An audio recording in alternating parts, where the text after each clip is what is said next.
Okay. Let's see. Just gotta move myself there. And we don't need this keyboard overlay today. In fact, what do you guys think? Should we have this overlay up? Or should we have it be the big one? I think we want the overlay up.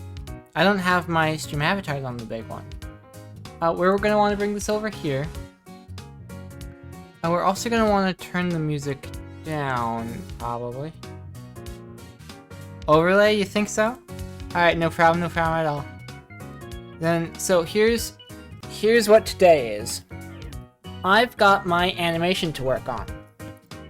The special animation we set out to do when we did that Nuzlocke, okay? So we'll put that in big font at the top. Maybe at 24. And it's in bold.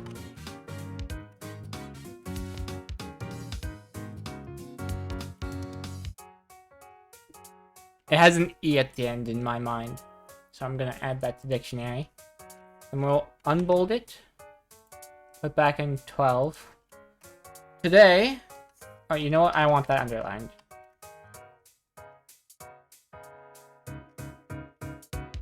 Then, ping pong.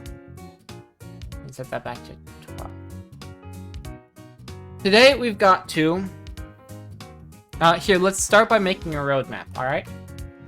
And we'll probably want this at, like, 18. But, it's underlined, but not bold, I think. Alright, we're gonna want to have a roadmap. Alright? I feel like I'm forgetting something. I always feel like I'm forgetting something, though, so it's probably nothing. So, I'm getting started right away. I don't really need to rush or anything. Oh, I can also resize this so that this is bigger, because we're gonna have video over here. Alright? So, we'll not want it underlined anymore. And then we'll put this back down to 12. We can actually insert it as... Okay. Darn, I was hoping there'd be a way I could scroll that, but I guess not. So we're gonna want to...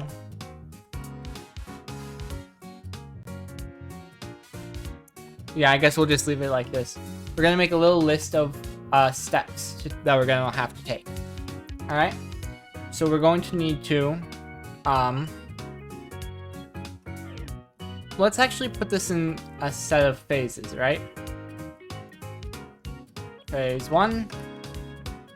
Planning.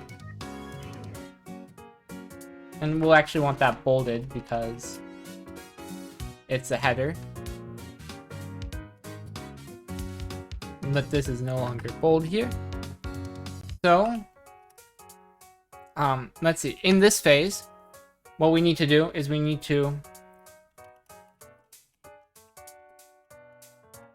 define the key plot points. And what that means is basically a lot of things happened over the course of that Nuzlocke, right? We need to figure out which of those are important and to keep in and which can be set aside and maybe even reconsidered, you know? So the key plot points are the ones that will happen, no matter, basically regardless of whatever else we decide, you know? But there'll be other plot points that we might add in ourselves that maybe weren't in the original thing. There might be plot points that were in the original thing that we decide to toss out or skip over for the sake of time or pacing. So defining the key plot points will help outline what we need to do.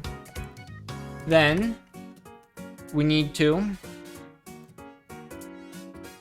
make this actually specifically pre-art planning, because this is before we even open up our Krita or our drawing program, right?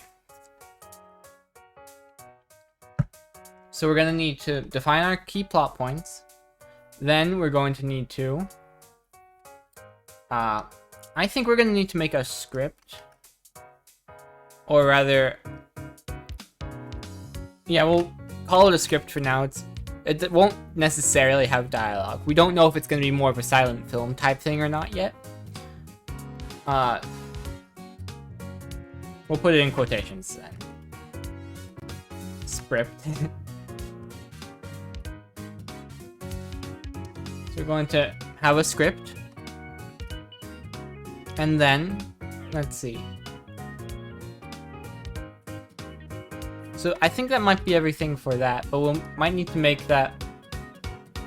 We might need to define it a little bit better, because putting it as 2 blocks makes it seem like it's only 2 things you have to do, when really those 2 things are bigger steps, you know? Those are bigger things we'll have to consider. So we're going to probably want to break it down a bit further. So, let's actually go to my channel, youtube.com. We're gonna have to see how many streams there are. We can make it sort of like a checklist if we just... And if we don't even do a checklist, we can at least see... Let's see. View your channel.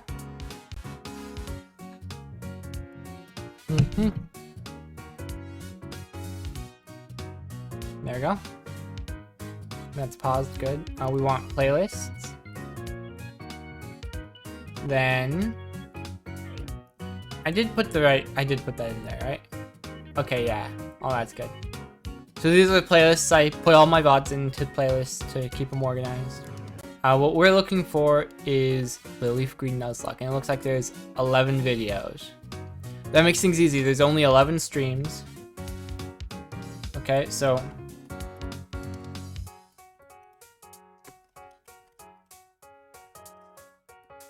$11 streams.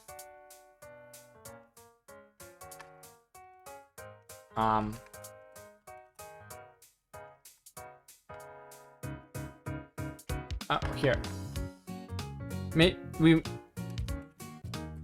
I've been meaning to edit these as well, because see, I've gotten like 20 minutes into this first one. Well, I mean, I've edited a decent amount of it, but currently there's like 20 minutes finished of the first one. So it'll be... I'm really slow at editing is the thing. I get distracted a lot, and I have a lot of other things I want to be doing. 4 points.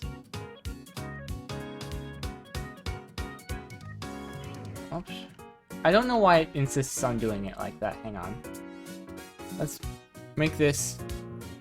Let's see. Can I make this a bulleted list? I can. Okay. We're going to go like this then.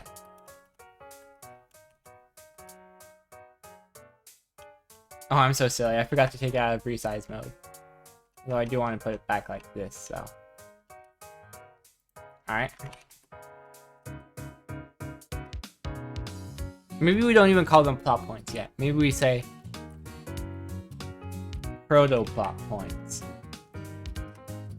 Because we don't know if they're actually going to make it into the plot yet, right? These are just the important things we want to define.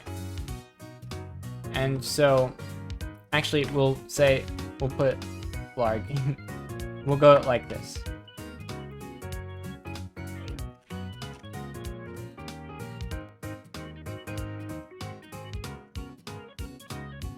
And we can add that to the dictionary too, because it doesn't have to be capitalized. Okay. Comb through the 11 streams. Right? So we're looking through all of them. Are we doing anything else before, or we might have to make this like a, while we're combing through them, we define them, is how we might want to phrase that. Then, let's see. So as we're defining the key plot points, actually, or we'll just write consider. We might even make this a third indent.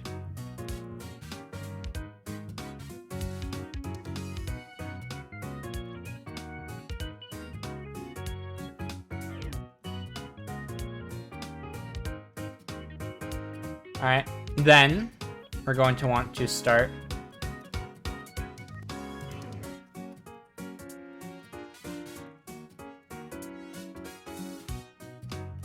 Okay, we're gonna put an overview of the plot. Well, actually, we're going to say write a first draft of the plot overview. I should grab. Hang on, I'll be right back. I want to grab my notes from CISA. You're just over here.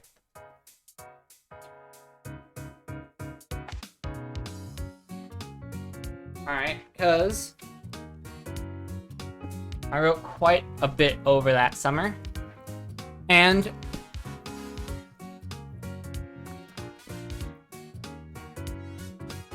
quite a few of them were good. I did focus on memoir that summer. So this might not be as good as or as relevant.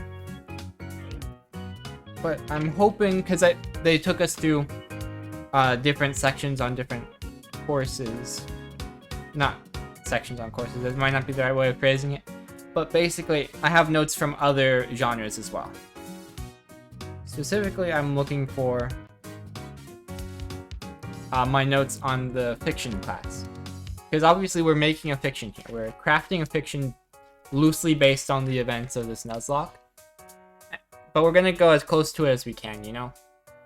Because it is... Let's see. Here. So let's see.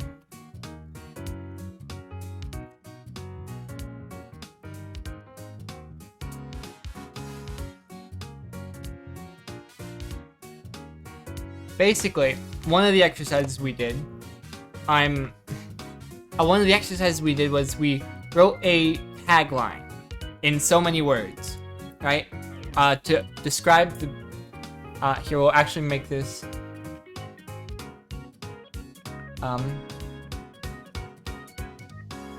tag or a pitch, or a tagline or a pitch. And then we'll say, consider the CISA assignment of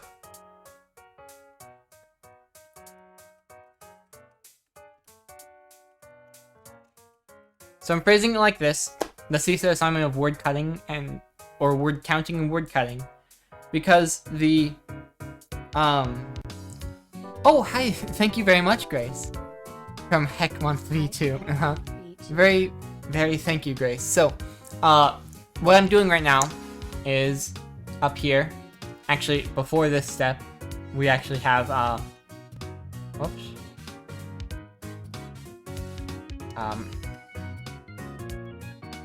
Make this list up here as step 1. We're gonna work on, it's essentially making a TV show. Like, not a TV show, because it'll be on YouTube. But, like, that's sort of the scope of this project, right? It's very, very big. So we need to break it down into as many smaller pieces as we possibly can. Right, so right now, I have my notes from the California State Institute, no, it's not State Institute, California State Summer School of the Arts. Oh, and some Grace, some squats from Grace. I can get those right away, no problem, no problem. But yeah, I went to the summer school a while ago, and I have notes that are going to really help us, or at least I hope help us with planning out this fiction. Because it's not going to be just a one-to-one recreation of what happens in the Nuzlocke series. It's going to be a dramatization. It's going to be a fiction based on it, right? And I have some cool ideas about it already.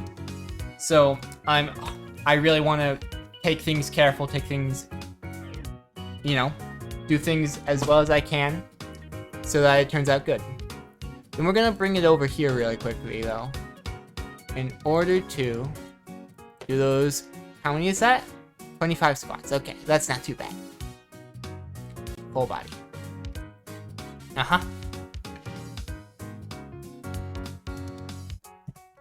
Alright. The sleeves are still weird. I've been meaning to fix that.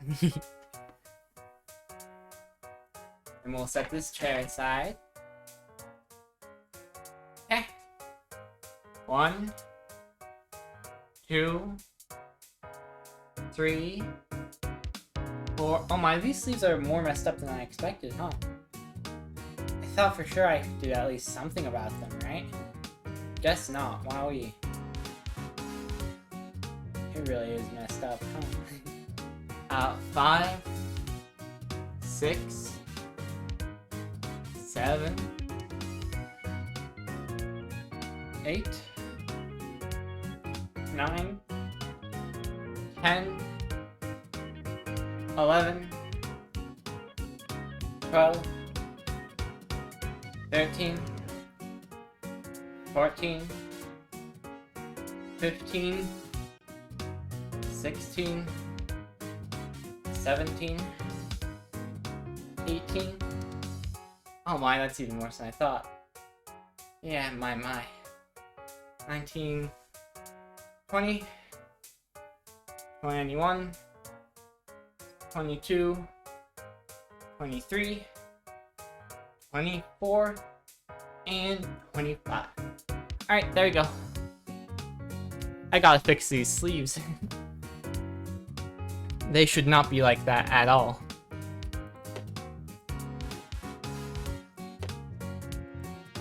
There we go. Slide it back down. Bing. There we go. Thanks, Grace. Okay. So then let's pick up my notes again. I left them on the floor.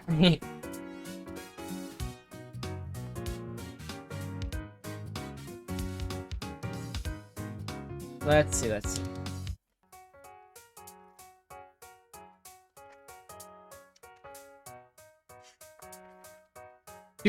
Are people interested in all about writing streams?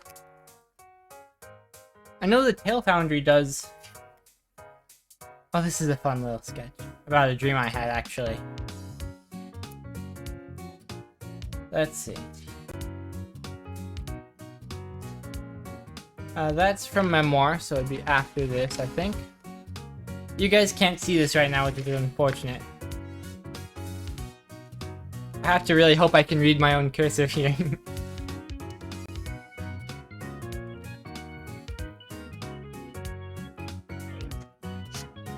Okay.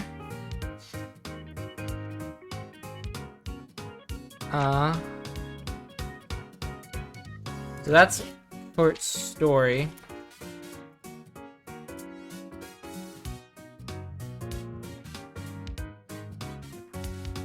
Then oh, hang on. So the word counting and word cutting.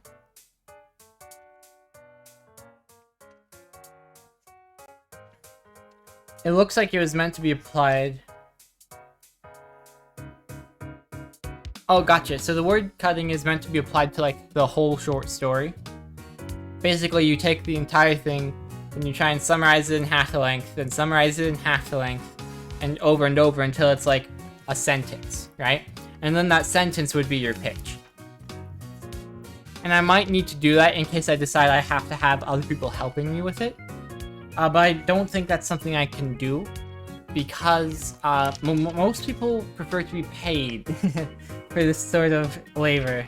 I'm a bit silly in that I give work to myself for no pay, which is, you know, sometimes the work is the reward. Now let's see. Ba-doo, ba-doo, ba-doo, ba-boo, ba-doo, ba-doo, ba-doo, ba-doo, ba-doo. Okay.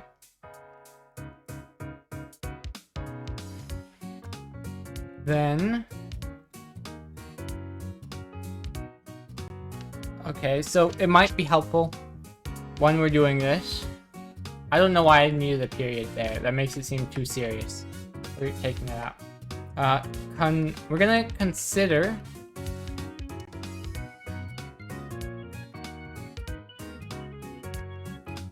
we're going to consider the hero's journey, because it is just such like a prevalent structure that considering where the plot we have fits in with it might give us hints as to where to go next. But we are going to want to remember that it's an emergent pattern, or rather a descriptive pattern historically. Is that? No, that's just my hair. I thought there was a bug on me and I was like, ee. It's a descriptive pattern historically.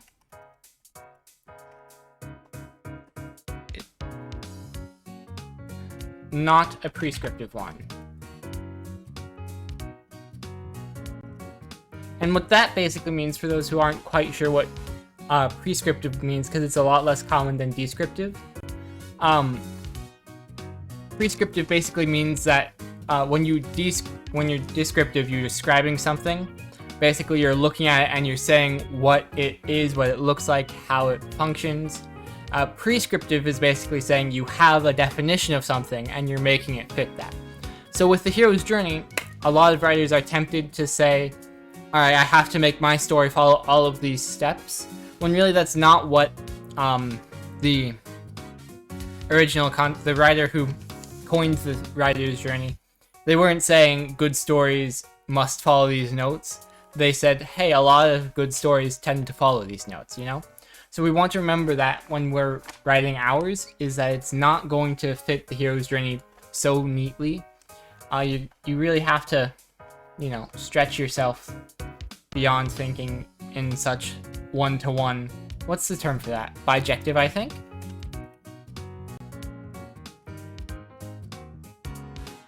Yeah. A bijection, or a one-to-one correspondence between two mathematical sets. Basically, our story is not it's not bijective with the hero's journey, because the hero's journey isn't meant to work like that. Yeah, maybe it would help you guys pay attention more. Not that I think you're not paying attention, I just worry.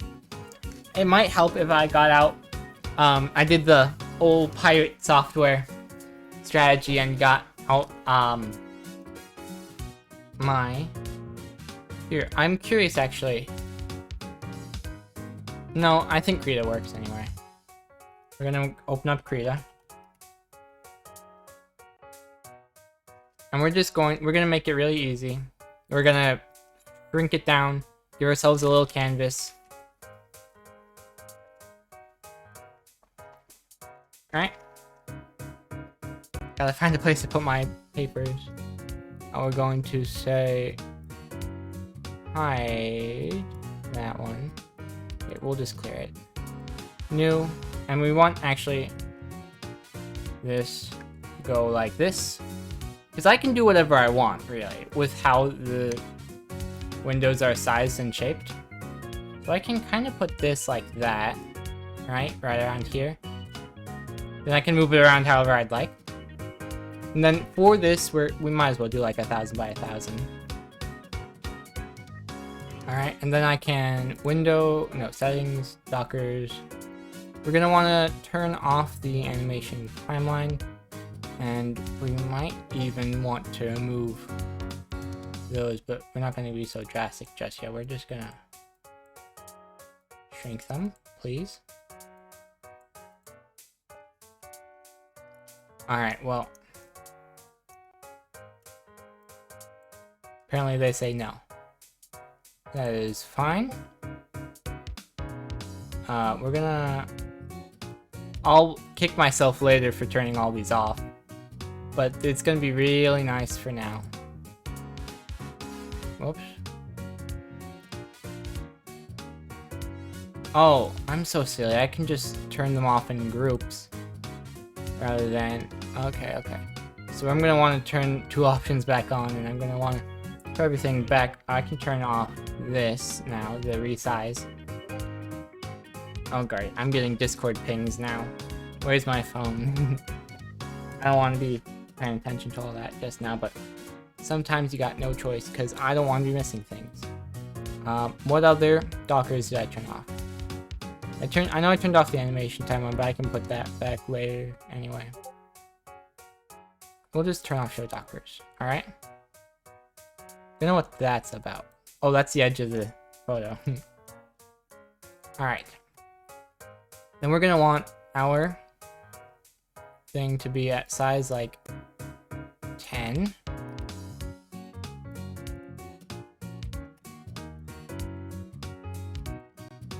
There. So, what was I was thinking a thing. Clear notifications really quick. My.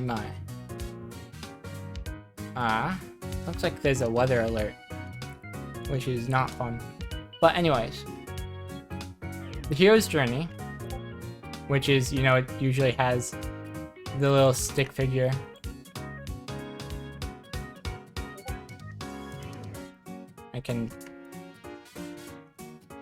Well, I often see it with like a hiker, basically. Weather alert for what? I didn't check.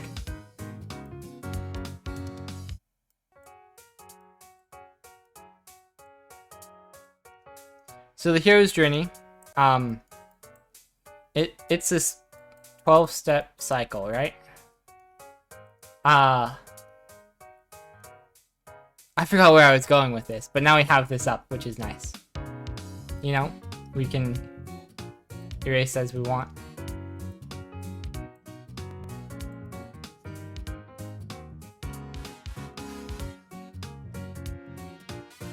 And then, so we have our list, then we're gonna go through our streams. VGC will make me commit arson. Do you mean FGC, perhaps? Are you talking about the video games? What's this? Nia San Reiji. I need an emote like that. Let's see. Because right now, Nia, I'm trying to plan out an animation. And obviously that's a really big task. So if I can instead break it up into many little tasks, and some of those can even be their own little tasks. VGC, the Pokemon Doubles format. Oh, I get that, yeah. I don't know much about it. I really did try to get into it at one point. But then I'm like, actually, I have to go to college. I cannot try, I don't even have the money to go around to these different events. But in the start of the same book that I wrote all my CISA notes in, I did take note of my Pokemon stats, like, I can no longer play FGC. Oh, I understand that. But for example, I have the IV stats of my Pokemon on some of the first page. Strive is no longer on Game Pass. Oh, that sucks. Fun while it lasted, though. But yeah, like I said, that is a big task to do all of this animating and stuff. And thinking of it as a big task is going to be way too overwhelming. So I'm trying to figure out how to break it down into as many smaller steps as possible. Oh, thank you, Sugmail Dig. That's such an Sugmine. I can never tell the difference between L and I here. It's such a silly name you've got, though. Oh, and that's 220? My. On my Forg, is there a way to change that? Yes, there is. I can bring that up right now. I'll set this aside. So it's a tiny bit different on mobile. But if I go to my channel, let's see, channel. You would change it. I'll set that up there. Hang on. I hate my voice. Get out of here. Down here in the stream avatars panel. Right? Now, if you're on mobile, it'll be above chat, right? Like somewhere up there. So basically, it'll load up a bit, and then you'll be able to change as you like. You guys can even watch me choose mine. Some of them are locked, but if you just spend a bit of time watching, you get a bunch, right? And if you have one you really want right now, I can just give it to you. These points are basically arbitrary. I mean, technically, I did make them in increments, and I put some thought into it, like 100, then 250, then 500. Oh, I have Venusaur already. I guess that just switched me, huh? Yeah, now I'm that one. So I'm gonna switch back to Mew, because I quite like Mew, right? There. But yeah, basically that is how you change your avatar. Then, let's see. So when we're writing our plot, I'm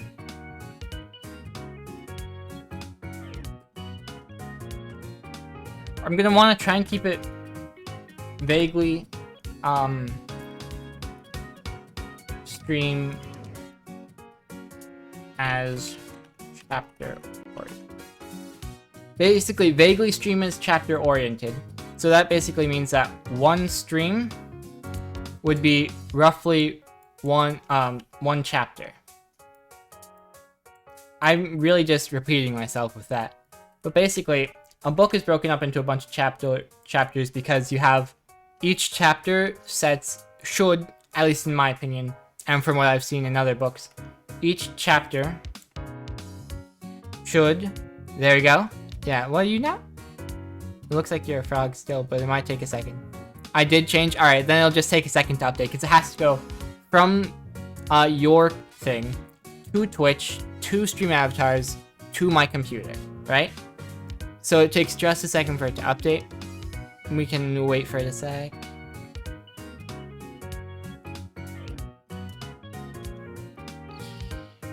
I don't think it's gone wrong. What were you trying to change into, just to wonder?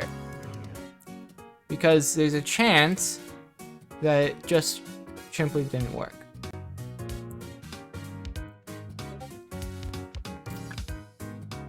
Ninetales.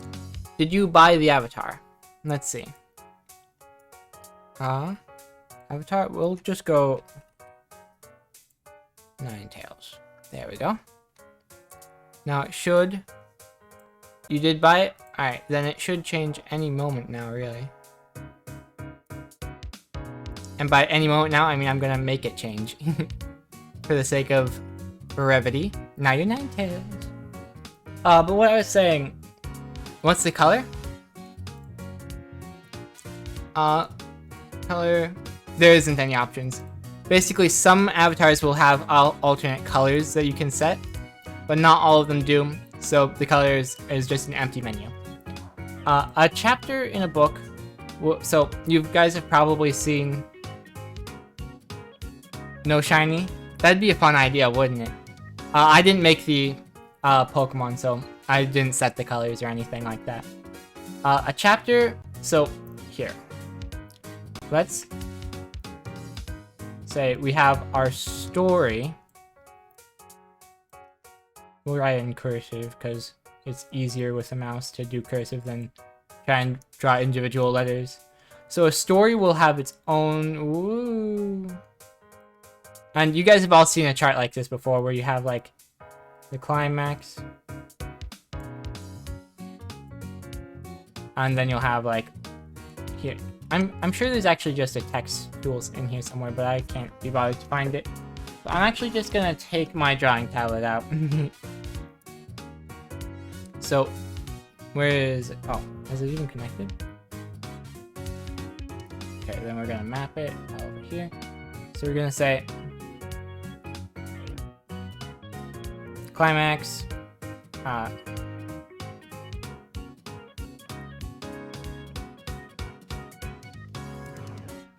falling action, rising action,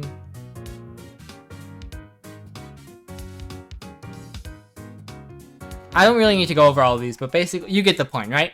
Like the story has that structure, you know? Well, I think that a chapter should also have that structure. Right? Except each chapter will be its own little... Well, I can leave that there. Each chapter will be its own bunk. Why does everyone love the top right? There is... I don't know. I think that they're programmed to actually prefer climbing up ladders and stuff.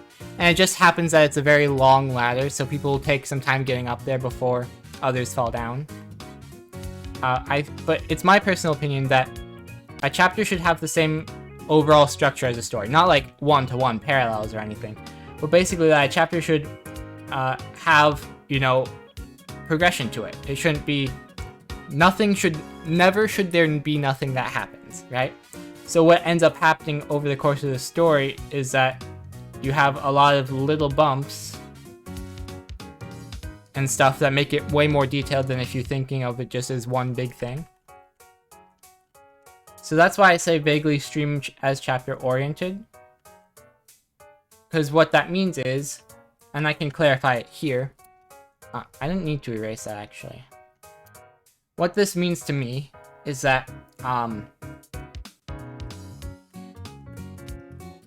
each stream should have some important element. Each chapter or each video / animation should be vaguely mapped to a stream, not bijective. We talked about what bijective was a second ago. Is that really not a word? Hang on, my spell check knows nothing, huh? We literally just googled bijective. Right, we know it's a word. So I'm gonna add that to dictionary. I guess it's too... But yeah, not everything will be one-to-one stream to animation. I said that already, but you know how it is. Sometimes I repeat myself. Then, we're gonna revise the draft. Darf. I'm gonna throw Nia really quick, because I feel like it. They'll come back eventually. Probably. If they don't, they'll just respawn. Don't worry about it. I'm just being silly.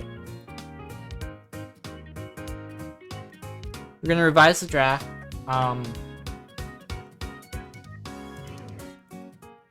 We're gonna want to get feedback as we revise. Whoops. Whoops.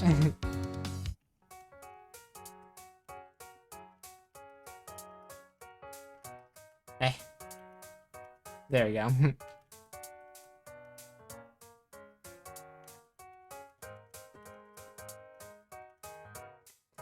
No, not possibly. We're definitely going to want to do at least 2 revisions of our draft, right?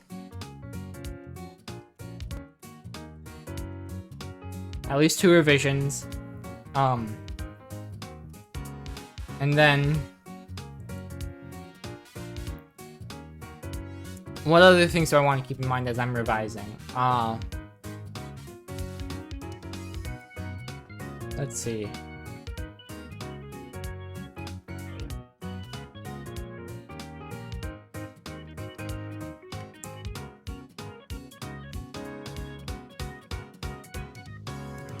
Unfortunately, I'm not like the best writer ever, you know? So it's hard for me to know all the tools that or how to remember all the tools, because I've been taught them almost certainly.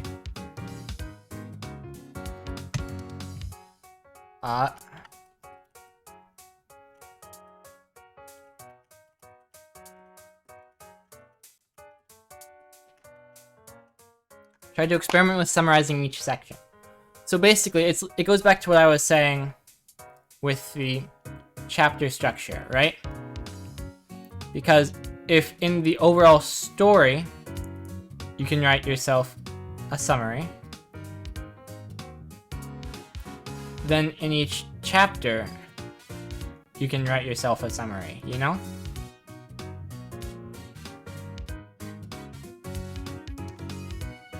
It just makes sense, right? Because everything, it's like how,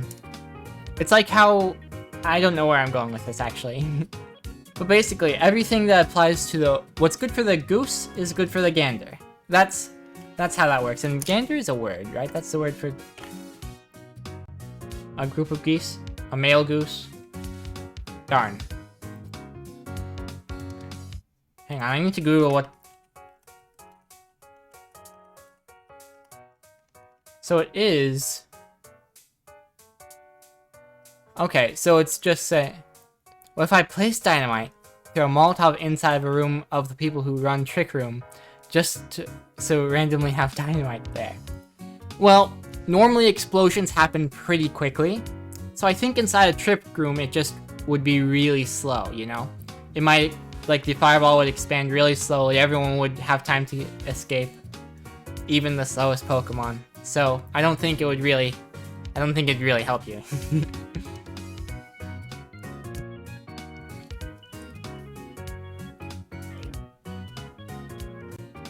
What was I saying? Let's see. Yeah, but basically, what can be applied to the story can be applied to the chapter, and what can be applied to the chapter can be applied to the story. Alright, so when we summarize, if we're able to summarize the story, we're able to summarize the chapter. And doing both will help me to know what's wrong, essentially. Because if I'm having a hard time summarizing a chapter, it might mean that nothing's happening in that chapter. And everything should have some important element, right? It's obviously a good idea to have slice of life style, sort of. Like, take Frieren, for example. Frieren has a lot of slow pacing, not like an action series or anything like that. And I think that I can take a lot of inspiration from Frieren. But to say that Frieren has some episodes, or some sections even, where there's nothing happening, wouldn't quite be accurate, because there's always something happening, you know?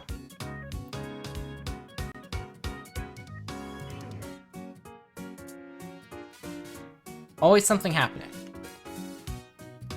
And that's because, even when the characters are silent... Hang on, I can write this. Silence does not equal inaction. You know? So that's part of why I can clear this. That's not part of why I can clear this, it's just I can clear it. So basically, and calm also doesn't equal inactive. That's another thing to remember, right? Because, I mean, a lot of people who invested in Marvel movies, I would say, they think that a series being slice of life makes it boring, for example. That something has to have action for it to have direction, which isn't really the case at all. So, if calm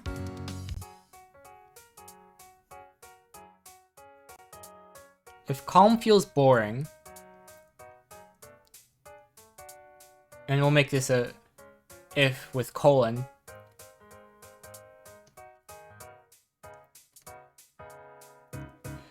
If calm feels boring, then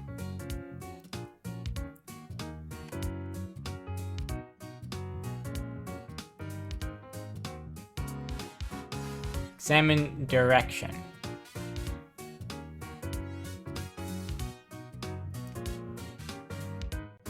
Because let's see if I can...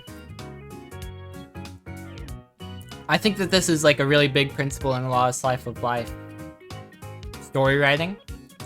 Because if people are, you know, they're...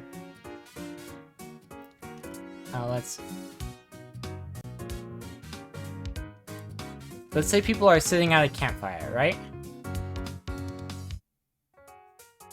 And they're holding hands because they're best friends. Hang on. I can draw the speech bubble.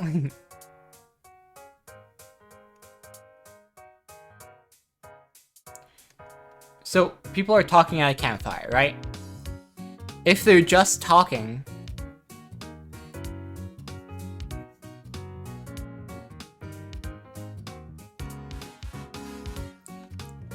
that could mean any number of things, right? Is it a...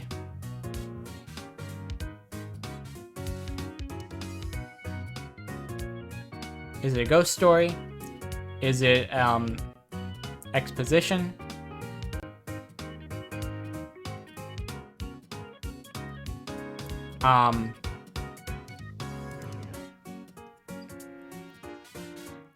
Usually talking is going to be reserved for exposition, I think.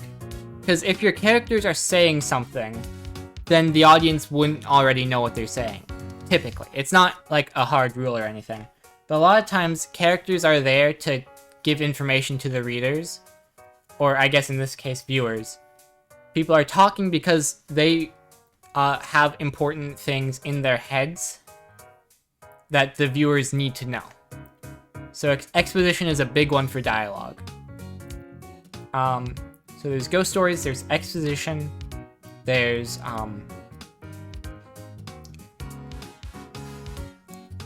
catching up.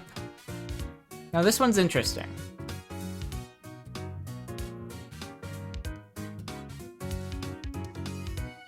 And that is because, if I drag that down here, I'll draw the arrow first.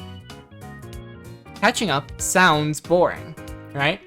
Like if you've ever been in the supermarket, and I can draw a little shopping cart to represent that because I feel like it.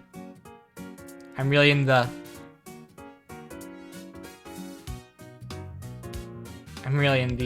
what's it called? The Thor Pirate Software attitude now, huh? So if you've ever been in the supermarket, usually as a child, it's children who complain about this, and you're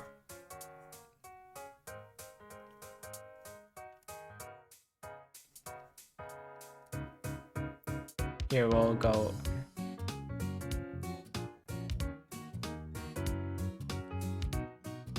they're old friends, right? They haven't talked in quite some time, so they want to say hi to each other. Old friends equals connection. And that's an important thing, right? Because so when two characters are talking and you want to display a connection between them, like between old friends, you might have them talk about nothing, essentially, right?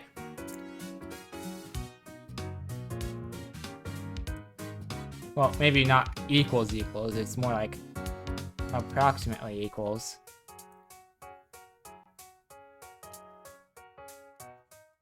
Capital N, nothing. And the thing about that is that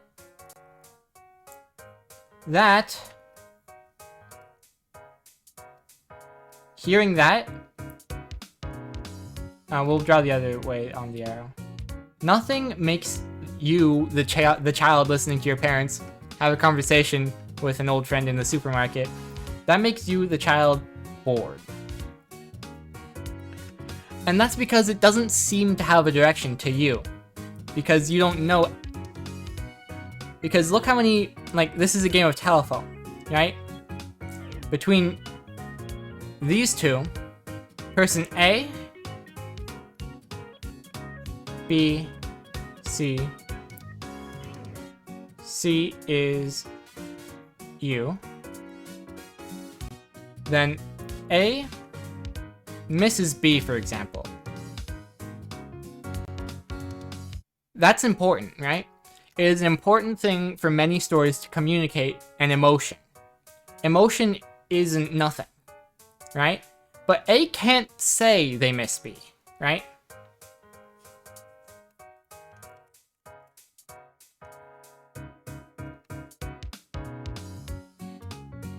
That's bad dialogue, essentially. And not bad dialogue, necessarily. It's hard to phrase it properly. Basically, most people don't say to a friend they've just seen in the supermarket that they miss each other. That's usually reserved for romantic partners and stuff like that. People have a resistance to expressing heartfelt emotions like that, in general, right? So A misses B, but they can't say it. B, oh, I dropped my pen. Alright.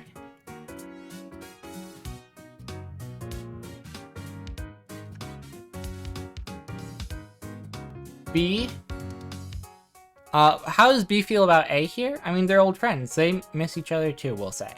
Maybe not necessarily in every case. This is just meant to be an example, an illustration, because I'm having fun talking about it, you know?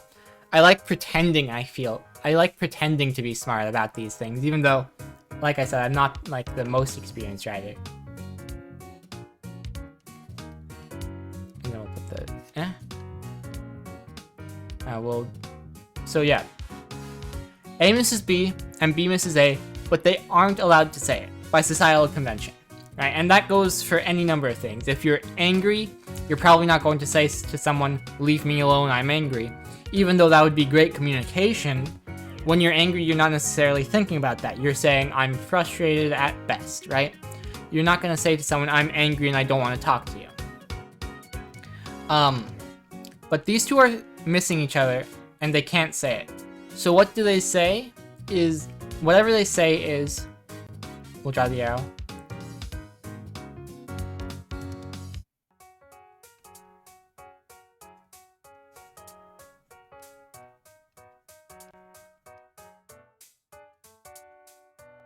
They say anything else, right? Because A and B, I mean, obviously if they say, "Oh, hi, how are you? I'm good, me too, bye," well then they're just going to keep on missing each other. Right? And if they just keep missing each other, I mean, neither of them wants to miss each other, because missing someone doesn't feel good. So they say anything to just keep the conversation going, because then they don't have to keep missing each other. Because missing each other doesn't exist, which is a bad feeling, and people don't want bad feelings to exist. Missing each other doesn't exist while they're having that conversation. But to you, it sounds like... But to you, person C,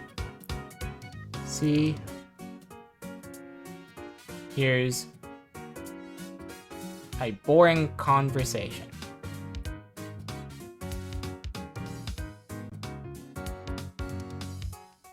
Right? See, here's a boring conversation because they don't know what feelings are invested in it. Right? And a lot of books get around this by having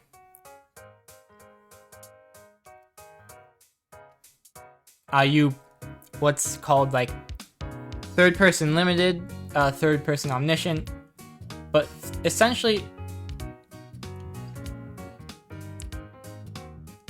they let you know what one of the characters is thinking. Right?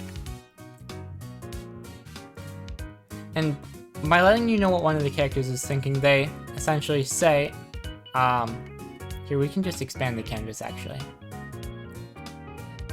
Image, resize canvas. Put that like 3000 by 3000.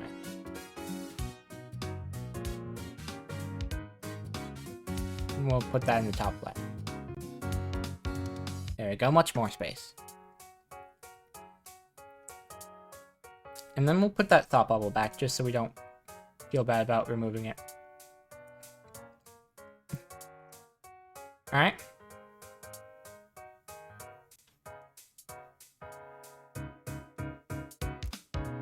Alright, so they have the emotion. And then it gets translated through the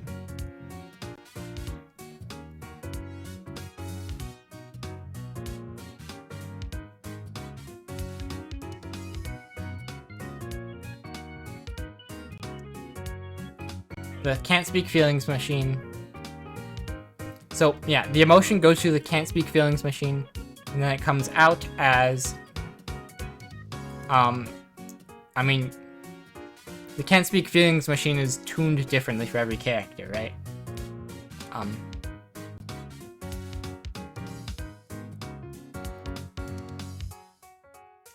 So basically everything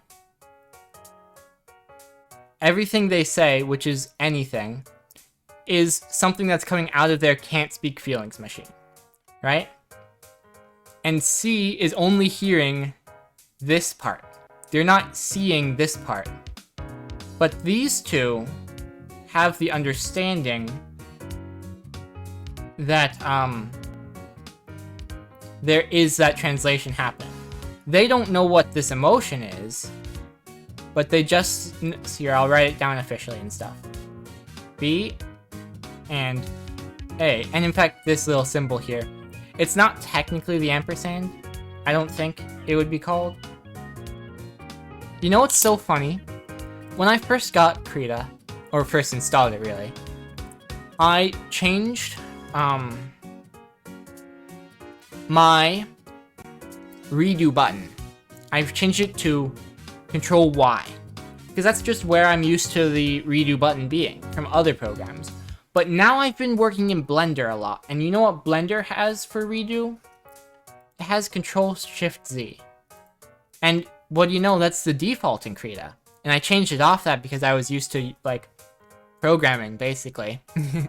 But now that I've been doing a lot more art, I see that I was a fool all along, and Control-Shift-Z is the superior redo button. Alright? Oh, I was saying about the ampersand as well. It goes something like that. Or maybe it's more like... No, that's the cursive S. Hang on. I can type one here. And then it goes... So that's the ampersand. But this one, I actually learned in 3rd grade. Because my teacher made a note once in my planner. And it was like, do this and this. And I was like, huh, what's that? And I looked for it and discovered that it meant and it's just a handy piece of shorthand. And I adopted it, and it's mine now. Thank you, Miss Wilson. I'm keeping it. It's mine now. I mean, I know it's obviously common shorthand, right? I know that Miss Wilson didn't invent it. But you know how it is. I attribute it to her. She was the first teacher I ever called mom, actually. And last, actually. The only time it happened. B and A know the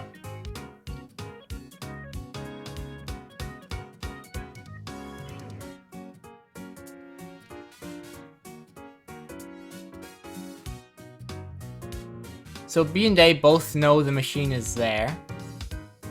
And it's that machine. C doesn't.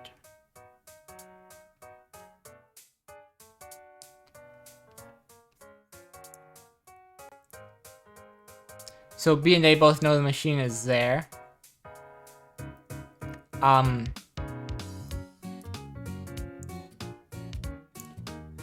They have words. So yeah, C gets bored.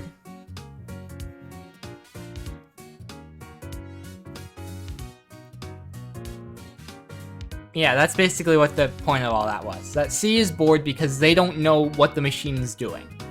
They don't know what the feelings up here are that are important, right? This is the character machine, really. When you think about it, that's what this can't speak feelings machine is when you apply it to everything the character ever says. That's what character is, kind of, a little bit. Not really, but it's a fun analogy. This entire stream is me being adorable. How dare you, Sharky? I should end stream right now, just to spite you. I'm joking. Thank you for the compliment. Let's see. But yeah, C gets bored. No. And so,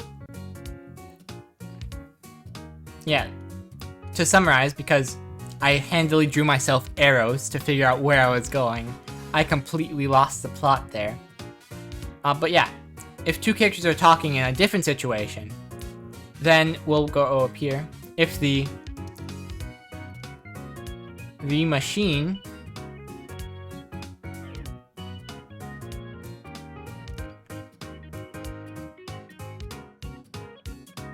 should not be subtle, right? The machine should not be subtle. It needs to be a train, right? Because these two talking to each other are train conductors, and they're trying to, you know, navigate having two trains near each other, because that's not always an easy thing.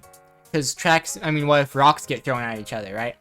Or they need to adjust speed so that one goes in front of the other. The trains need to coordinate. The conductors need to coordinate. So the machine can't be subtle, or else the characters won't know how the other is feeling. The thing is, there's a lot of things that people infer through tone and stuff that gets lost when you're writing things, and even in acting and stuff.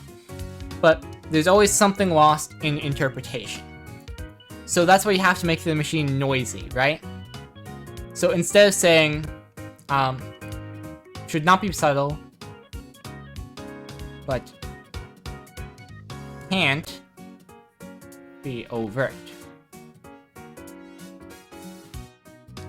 Right? So saying something like, I miss you,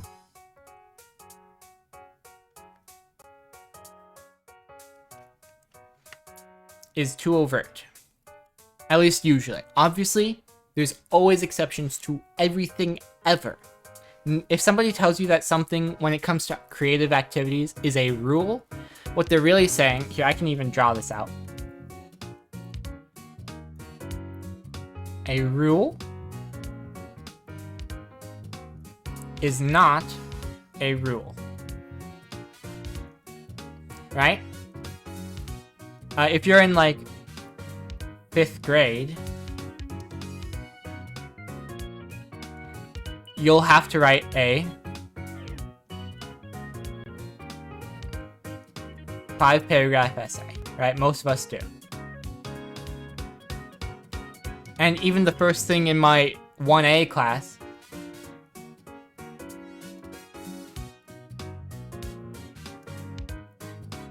is to say,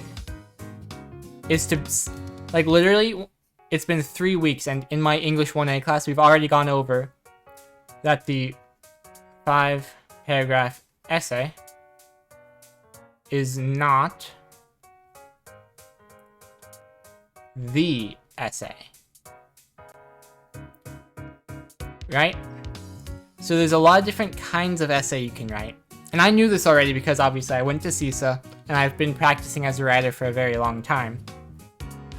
But a 5-paragraph essay is not the essay, right? You can write all sorts of formats, all sorts of this and that. And there's just so many things that you can do with writing. But a lot of that is hard to translate, right? Teachers have their own machines that are running. And a lot of that is efficiency, because there's only so much time you have. So the timeliness is part of your, it's part of your rhetorical situation if you're in my English class. But it's part of your machine if you're talking to me right now. So, when people tell you that a rule is a rule, they're really telling you that a rule equals, because that's a true equals. Well, I mean, technically, the 3 might be equals, depending on the language you're writing in. But equals is usually the conditional comparison, right? The exclamation point equals, or bang equals, is to say not equals. And in math, so I always find it interesting. Programmers, or rather in programming, they do exclamation point equals. Because how else are you going to denote that something is not equal to? Right? I don't need that to be gone. Then, in math, they usually go like that. And I think, personally, it's just because 2 characters is what you have to do, right? It's very easy to remember, like this in programming, and it's easy to remember this in math. Both are functional. They might do it at an angle like that to because you know how the signs will say don't do this. But programmers, it's very easy to do 2 keystrokes to say not equals. In math, it's easy to say a single symbol. I think they all have their own reasons for it. I think programming has a lot to do with just not being able to do 2 characters at once.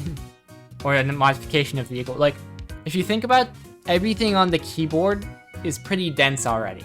You know, every letter key is storing 2 values. Caps Lock technically holds 2 values. Shift is modifying, like, everything. Then there's Alt, Control, the mod key. So there's, or I guess it's called Super.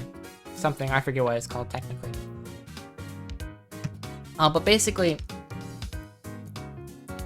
yeah, the equal signs. They're interesting. A rule is I guess a guide is one way of saying it. They are guidelines. They are a framework.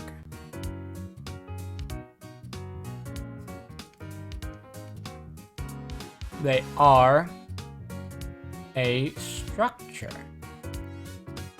One example of a structure. Why is that ones? One.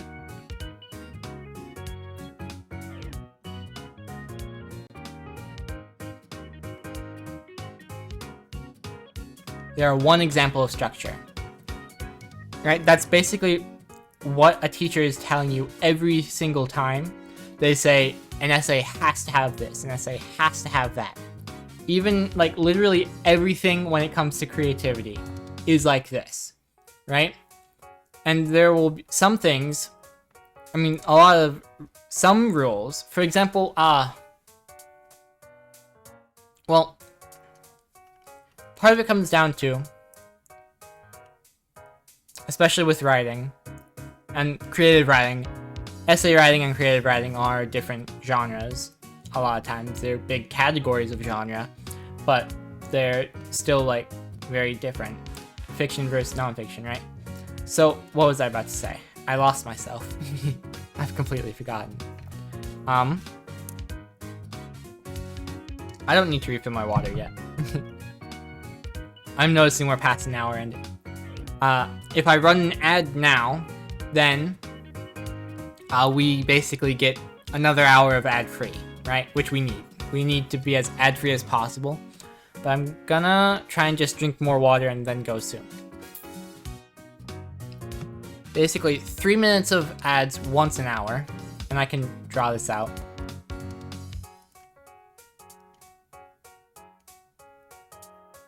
Three minutes of ads equals 1 hour of no ads. And that's for everyone.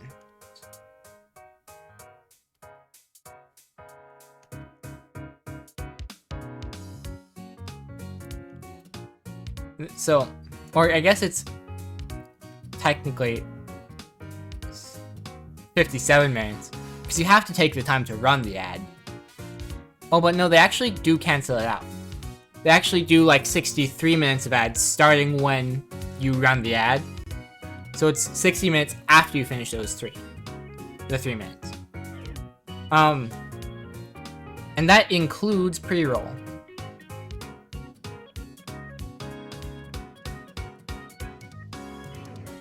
That is a terrible letter P. And that's important to me, because people coming in for the first time, new viewers,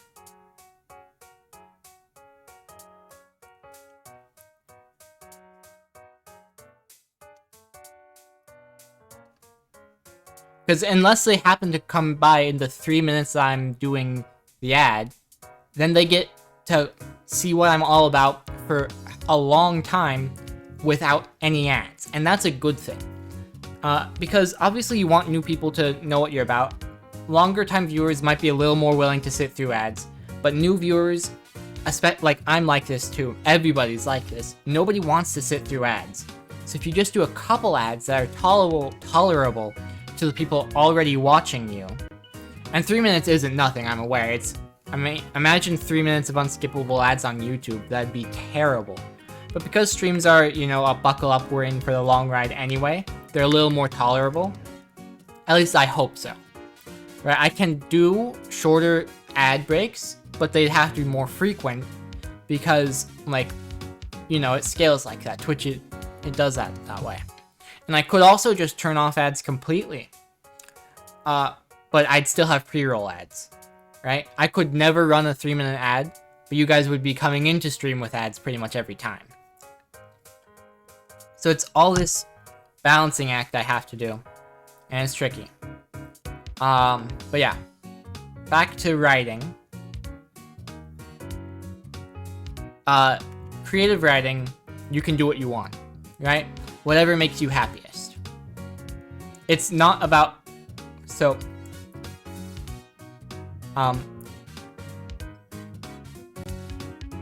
this is something we've just gone over in my English class as well, is that effective, hang on, I've done that wrong.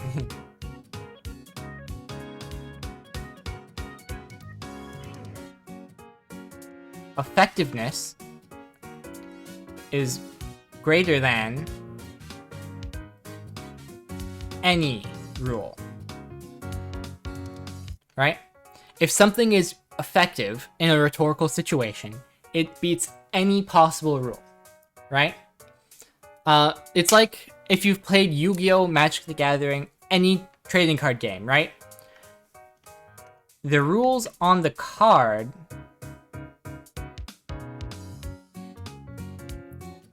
are greater than the rules of the game.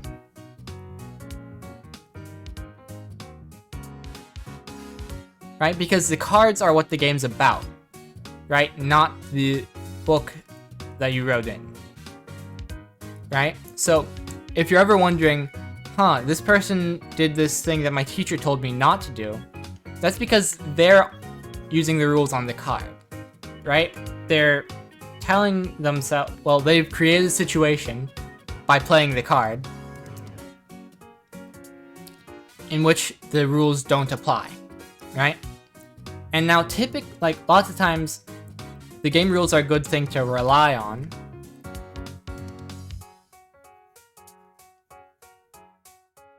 Rely on the game rules, but then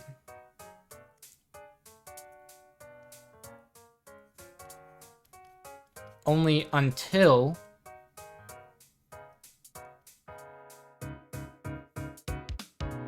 the card disagrees.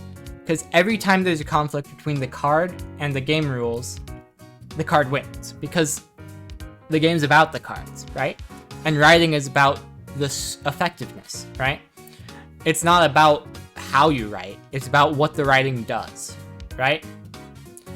In the same way that it's not about the rules of the game, it's about what the cards do in the game. And that's sort of what a lot of writing classes are trying to teach, I think, after high school. Because it's...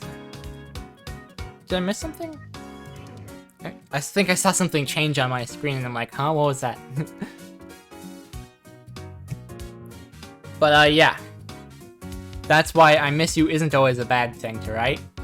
It's just that a lot of times what you'll want to say instead is think about how emotion... Here, I'll write it a little bit away so that we don't get confused up there.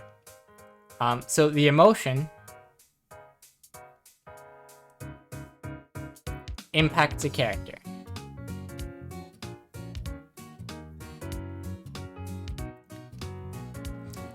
Well, it doesn't even just impact a character, it impacts the character,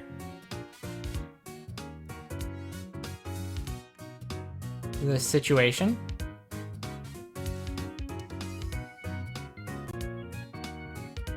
and most especially, the dialogue. This is why I was saying the machine is in their head, translating the emotion to their words, right?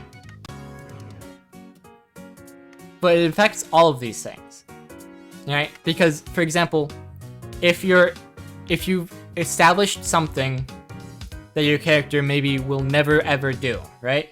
That is something that emotion could change. Like, for example, you might say Batman would never kill anyone, but if the choices are to kill one person to save everyone, he'd have to think about it, right? It's not something he'd be able to disregard immediately, you know?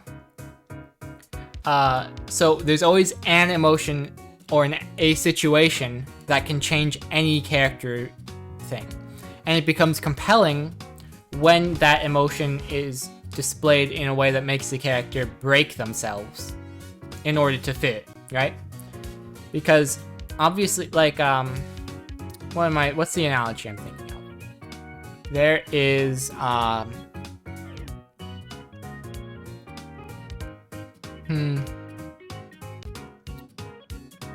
don't know exactly. It might be kind of like how a snake dislocates its jaw to eat a mouse. Right?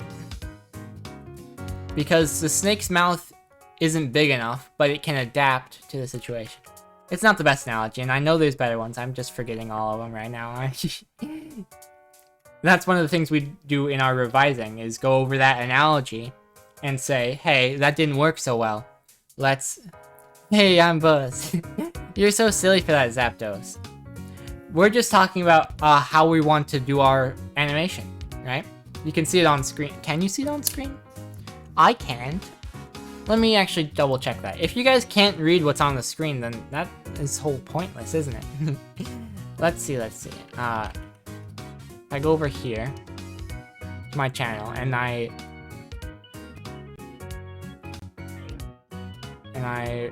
full screen. I can barely read that. Yeah, okay. That's good to know. Then, in fact, I think it is important. Like, I know the overlay is important, but it is also... Let's see, where is my Streamlittle guys? There they are. Copy. We're gonna switch it over to here. We're gonna duplicate.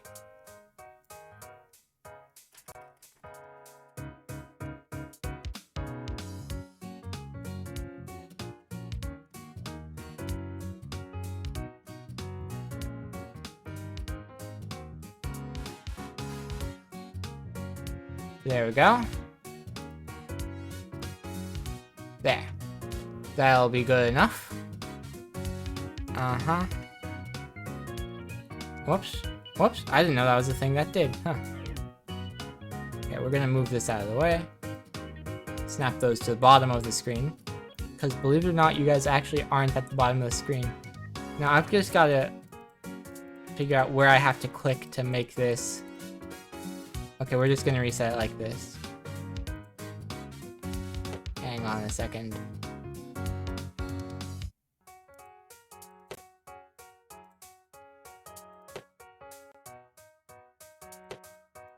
Oh, I see, like this.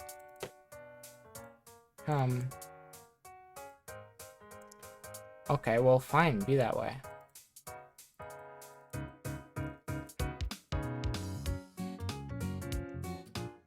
Darn it. Okay. I'm hoping it hasn't gotten rotated. What is up with it? Why is it insisting? Wait a second. Is it setting the default zoom when I do that? I think it might have been. Alright. Well, anyways, now you guys can see a little bit better the different things I'm doing. Because you guys could hardly see anything before.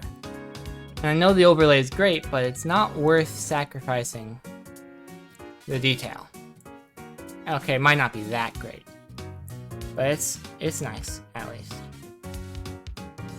We can make this a little bigger. As well.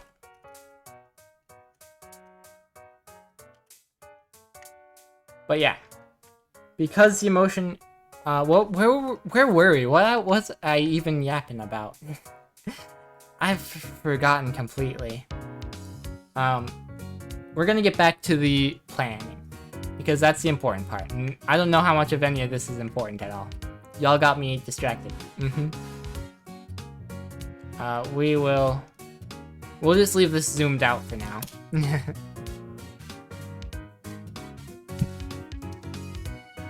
So we're gonna try to experiment with summarizing each section. Indeed.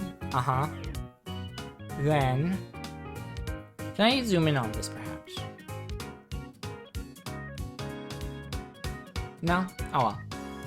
It'd be neat if I could. But anyways. Let's see. Any other steps to take while we're revising the draft?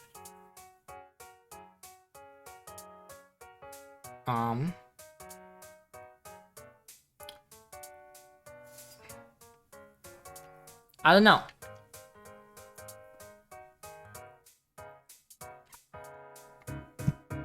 But we might as well finalize the draft.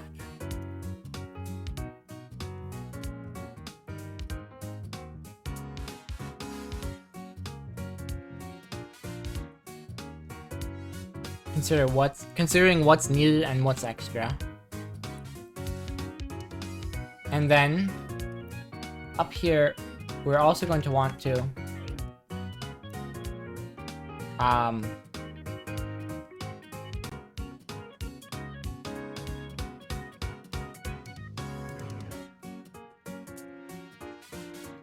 we're going to want to consider carefully the characters, tone.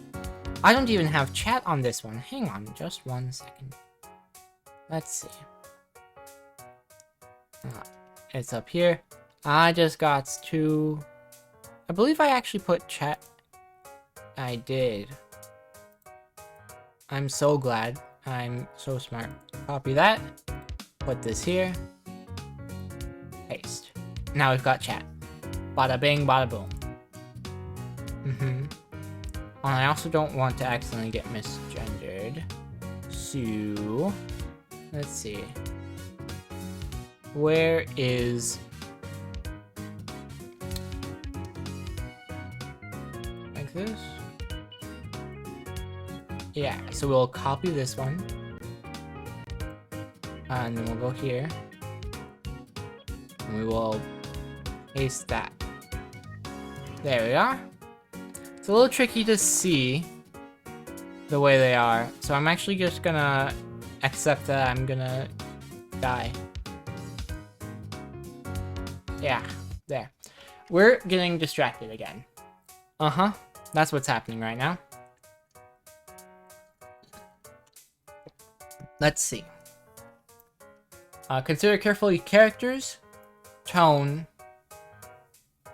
Well, just characters and tone for now.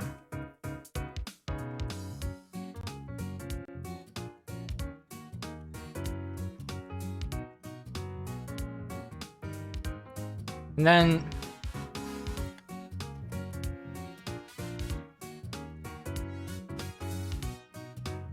maybe we'll put that in italics because it's a very extremely maybe.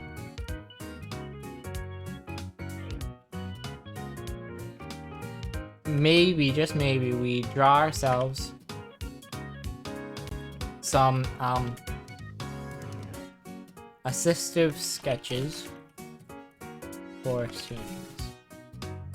Alright, so that's, see all this that we're doing for just before we even start drawing anything?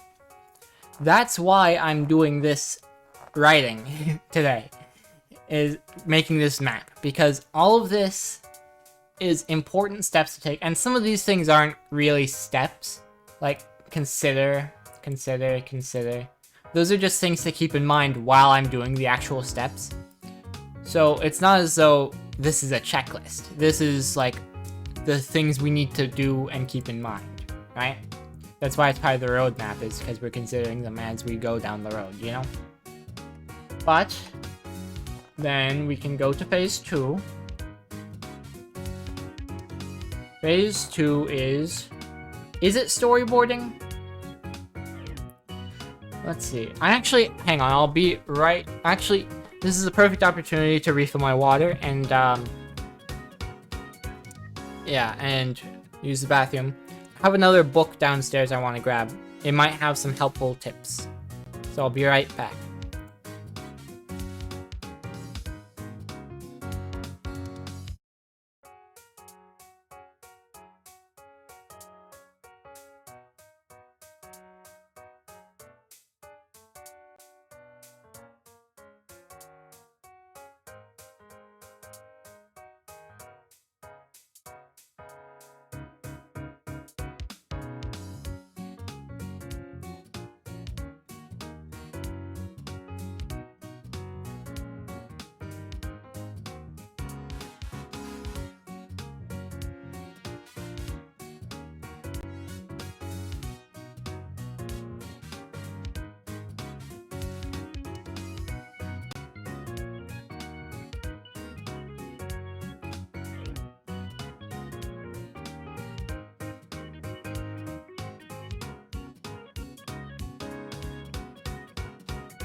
Alright, I'm back.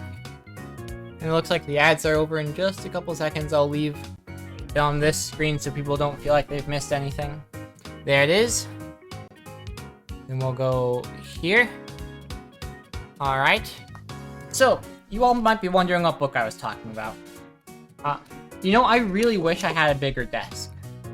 Or maybe one of those cool drawing tablet screens I could put here. And then I wouldn't need to worry about the space for my keyboard, and I'd have my mouse to the side, kind of. But the big screen would be there. Then I have my keyboard in front of it. And then I'd just... Or no, I wouldn't. There's actually no solution. Anyways. I grabbed my book. It's a book I think I got for Christmas a while ago. And it's a nice book. I technically never read it. Not all the way anyway. I started, but I got distracted. Who would have guessed I got distracted? Anyways though, this book is called Pixar Storytelling: Rules for Effective Storytelling Based on Pixar's Greatest Films. And it's by Dean Moshowitz. Jamie might want to fight you in the Pokemon fighting fan game. Do you mean Pokken? Pokken Tournament? I have that, actually. On the Wii U. I don't have DX, though. I think it might be DX. I forget. Okay, if you want me to, I will find it, but I don't think the online still works. I don't have any on the Switch, that's for sure. So I don't know how we'd fight each other. That's something for another time. But let's see.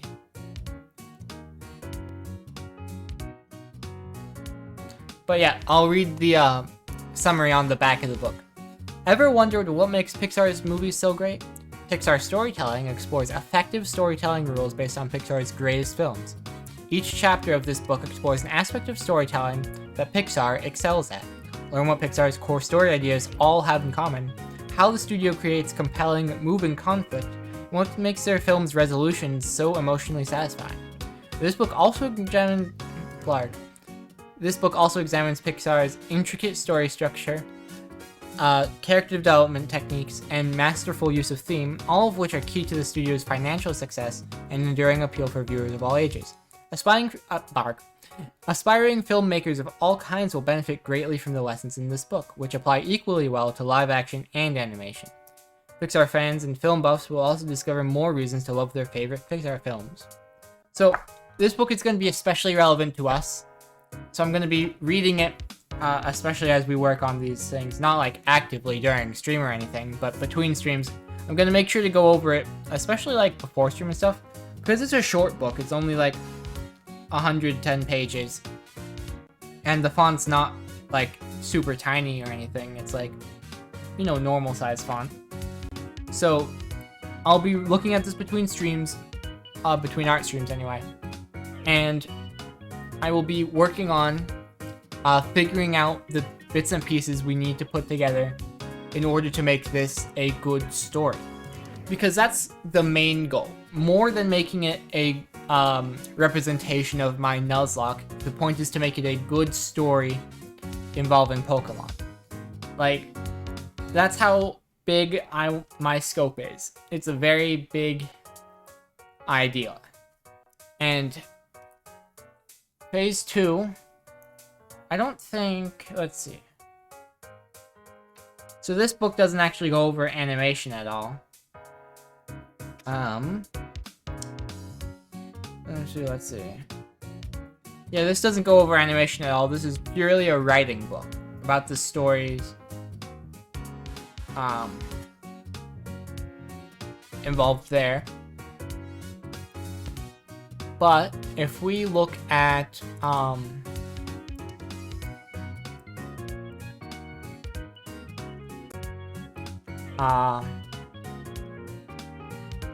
so I know at some point we need storyboarding, right?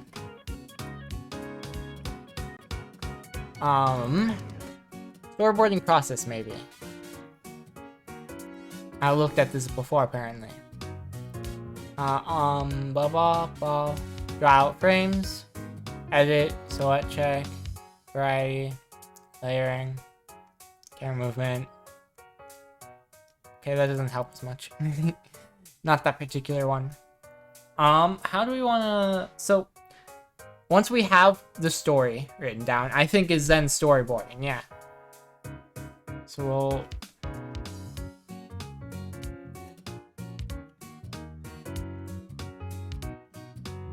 Storyboarding.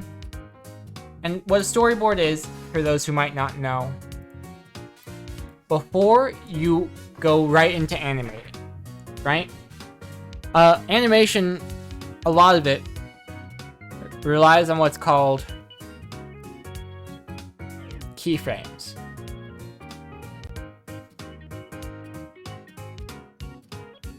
Right? If you work in Blender, if you're working in Krita here, pretty much, I think all animation these days will have keyframes, right?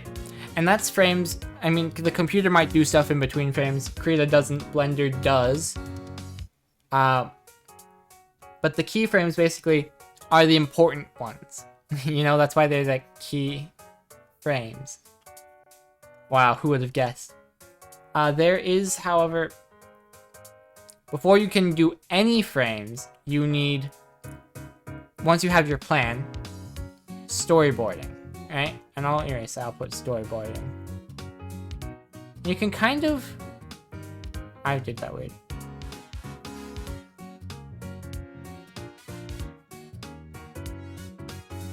you can kind of think of storyboarding as like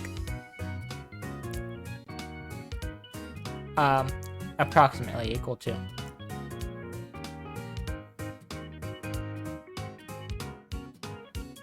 keyframes. So storyboards are kind of like keyframes. And by that I mean, rather than going frame by frame and animating all the stuff in between, a storyboard basically says, this is an entire scene. Like before you do any animating. So it'll have the scene, it'll have notes on the scene, like camera movements and stuff. And it'll have, it won't necessarily have dialogue included. That'd be in the script, I think. Because it's similar to keyframes in a way. Not exactly, but it's similar. Because the storyboard is like keyframes for the whole story that you're writing, you know? And then rather than being played at a frame rate, these are played at like not played, basically. 0 FPS. These are things you look over in meetings. You look over these in meetings, you look at these in... Did you say it was a fan game? Oh, I missed that. My OBS didn't scroll. I'm sorry about that, Nia. A fan game fighting game with only fighting types. What is it called then? You're gonna have to tell me. I'm gonna be looking for it. We'll see who's faster.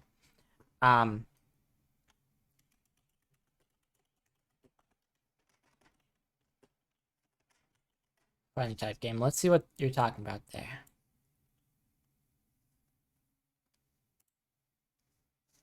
No, that's not it. Fighting game where all the characters are fighting type. Pokemon Close Combat. It looks like that might be. I think that's it then. Pokemon Close Combat. I'll look at that after stream for sure. I think that could be a very fun stream we do together, Nia. I enjoy that idea quite a bit, actually. What category do you think it'd be in? I don't think it'd be like an official game. But yeah. With storyboarding, we're gonna need another bulleted list here. We'll just pop that in.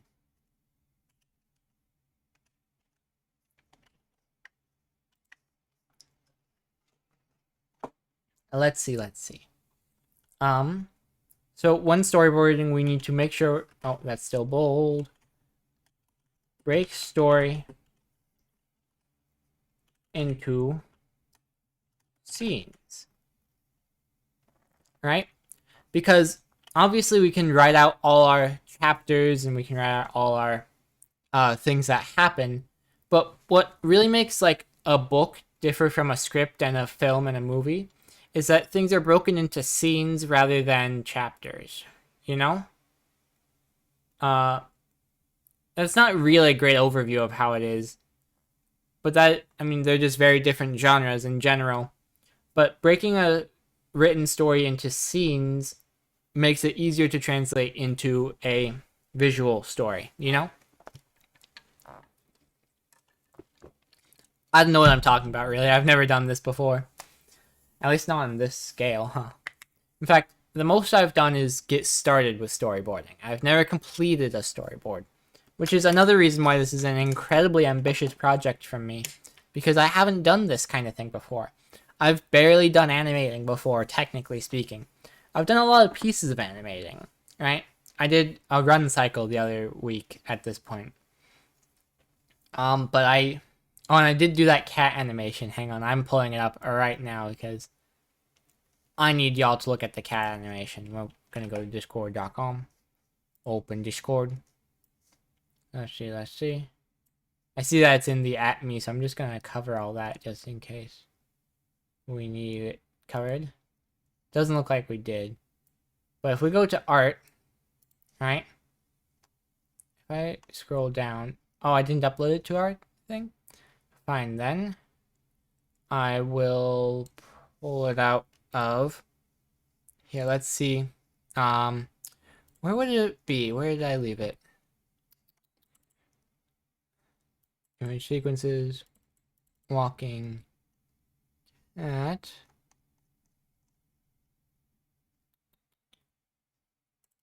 Is it on? Okay, I guess I don't have it. I guess it does not exist. Alright, doesn't matter. Click. So we were going to want to break the story into scenes. Then we want to break the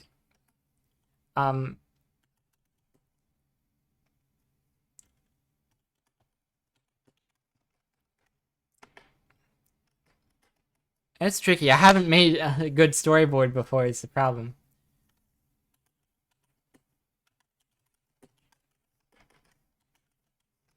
We're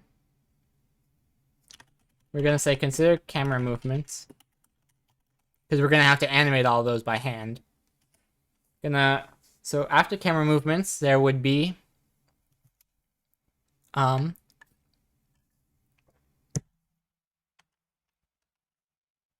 mean, obviously we're gonna put notes into it.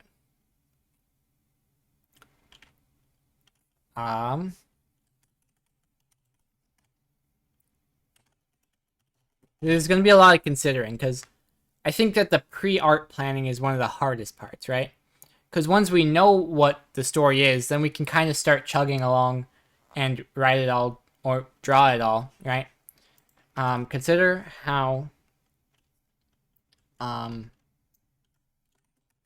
the unspoken translates to a visual format.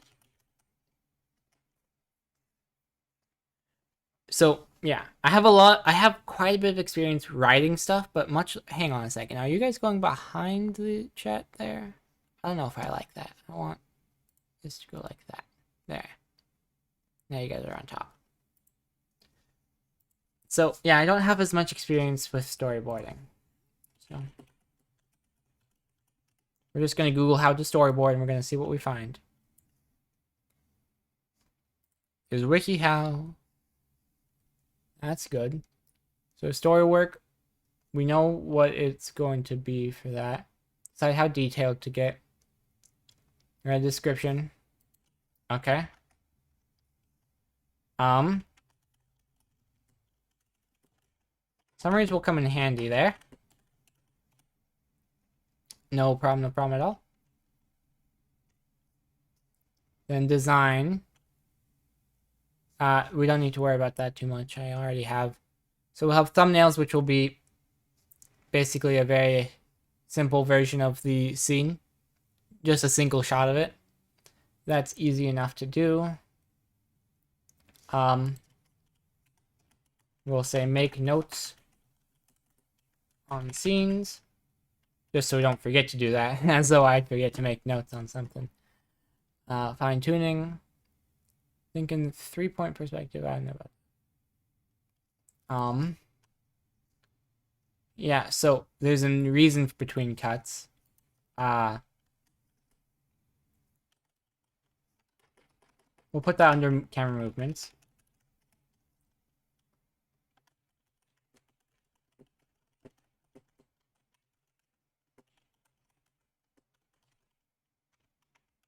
Because it'll be organized vaguely into scenes, but it'll also be cut into different camera movements. That's part of what a storyboard is for. So if the camera moves, then you're probably going to want a different thumbnail, right? Let it morph as you go. Yeah. So I think that really we don't have way too much we need to go over for storyboarding. At least until I figure out how to do it better. Because I just kind of don't at the moment. You know, it's just how it is.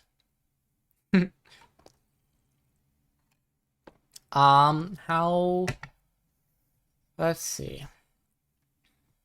What was I thinking a moment ago?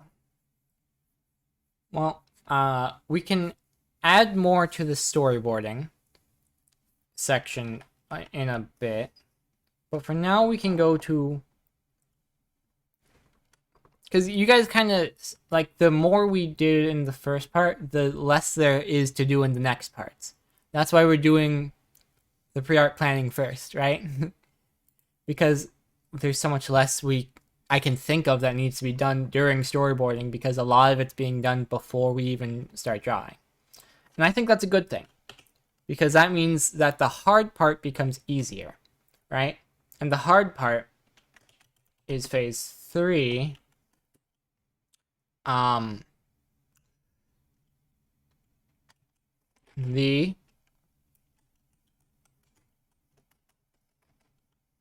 Let's see.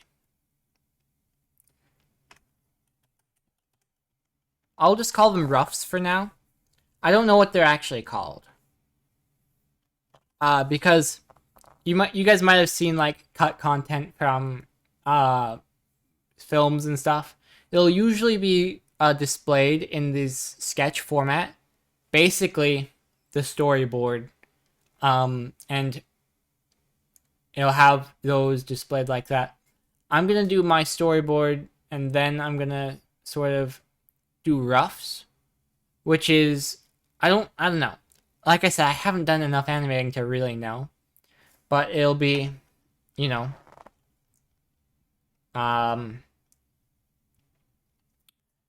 here, I need to get a new bulleted list. Where is it? One more. Okay. Then, my music stopped. Hang on a second. We need that. Okay. Oh, I forgot to even mention to you guys. It is 4/4 music. We're even gonna... I'll give you guys a treat today. We'll give you this special jazz piano one. Because it always wants to play this after the electro swing one. But I don't usually let it, because I don't usually like the change.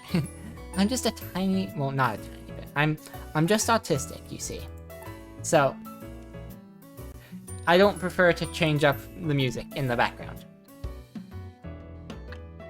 Because I get distracted thinking about the music, rather than actually streaming. And I would rather not get distracted from the streaming. Oop, oop. What was I up to? We're talking about roughs.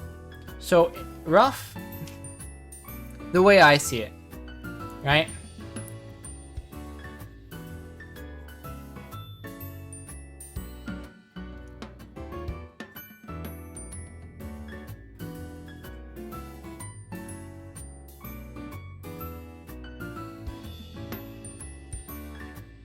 So it'll be the storyboard, and then it'll be the rough, and then the rough will cycle back into itself, essentially. Because this will be when we start animating, but it won't, hang on.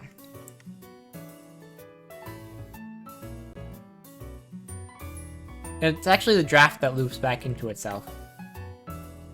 The rough is like the first draft, technically, but not really to me. Because the draft is going to be the one that has more frames, right? The rough is going to be like very low, like storyboard with 0 frames, really. The rough is where we kind of put the storyboard into like 1 frame per second, you know? This is where we start experimenting with frame rates, and I'll write that down. Oh, hang on.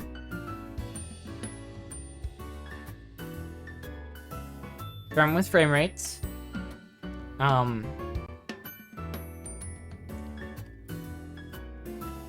Clean up style, right? Because this, we'll actually need to determine and practice style.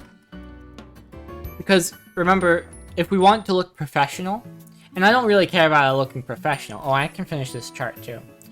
So the draft cycles into itself a bunch, and then once it's done cycling into itself, then it goes to finalizing.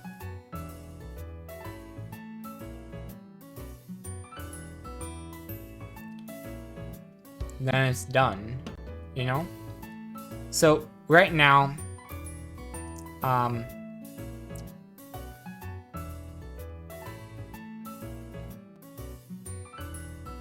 we're up here, we're trying to get to there, right? So we've got to go through all these steps. And that's what we're doing over here too, is the first part of this first part, you know? So that's what all that's about. That's what all this is about. That's what all this is supposed to be about. I got lost somewhere along the way. But we don't need to worry about that. I forgot what I was saying. But yeah, while we're doing the rest, we want to experiment with frame rates. Want to determine and practice style. So we're gonna have to consider whether we want to be doing it on 2s, 3s, 4s, whether it's a 24 frame rate or a 12, or all sorts of things to... Whoops. Oopsie doopsie. A lot of things to consider when we're thinking about frame rates, right? We might even choose to have it be different frame rates at different points in time. That's definitely a good thing to think about, especially for action scenes, because action tends to demand different frames sometimes. You know, like for an impact frame, for example, you might choose to have a very slow frame rate because reasons, you know? A lot of people, it's really difficult to talk about frame rates because, like I said, I'm not too experienced with animating. But I do know that changing the way things are animated adds different narrative weight to them as you're doing your animating. But while you're doing the roughs, while we're determining and practicing style, let's see.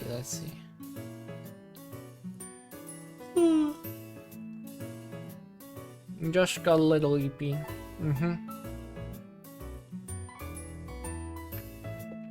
Let's see.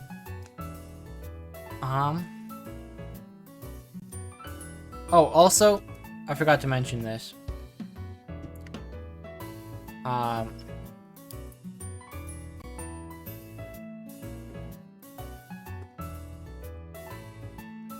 Because before we actually start animating, we might do some things in the storyboard that don't quite work. So we might go back to the storyboard from the rough. And we really might go back into the storyboard from the draft as well. I can do a good curve, I promise. There. Yeah, I can do one better. There we go. So we can do from the draft back into the storyboards as well.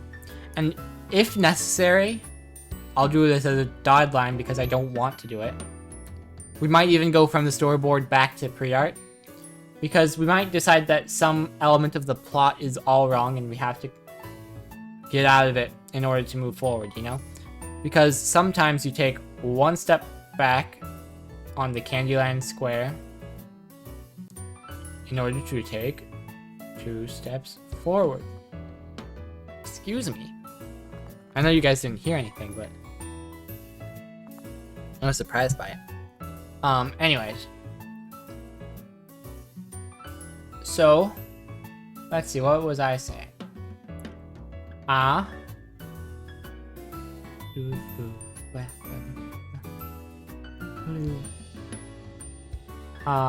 So we're seeing what works and what doesn't.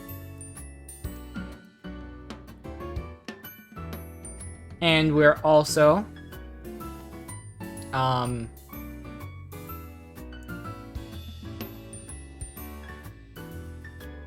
what else? It's hard to say, right? I've never gotten to this stage of animating before, is the thing. I can show you guys, here, I can open,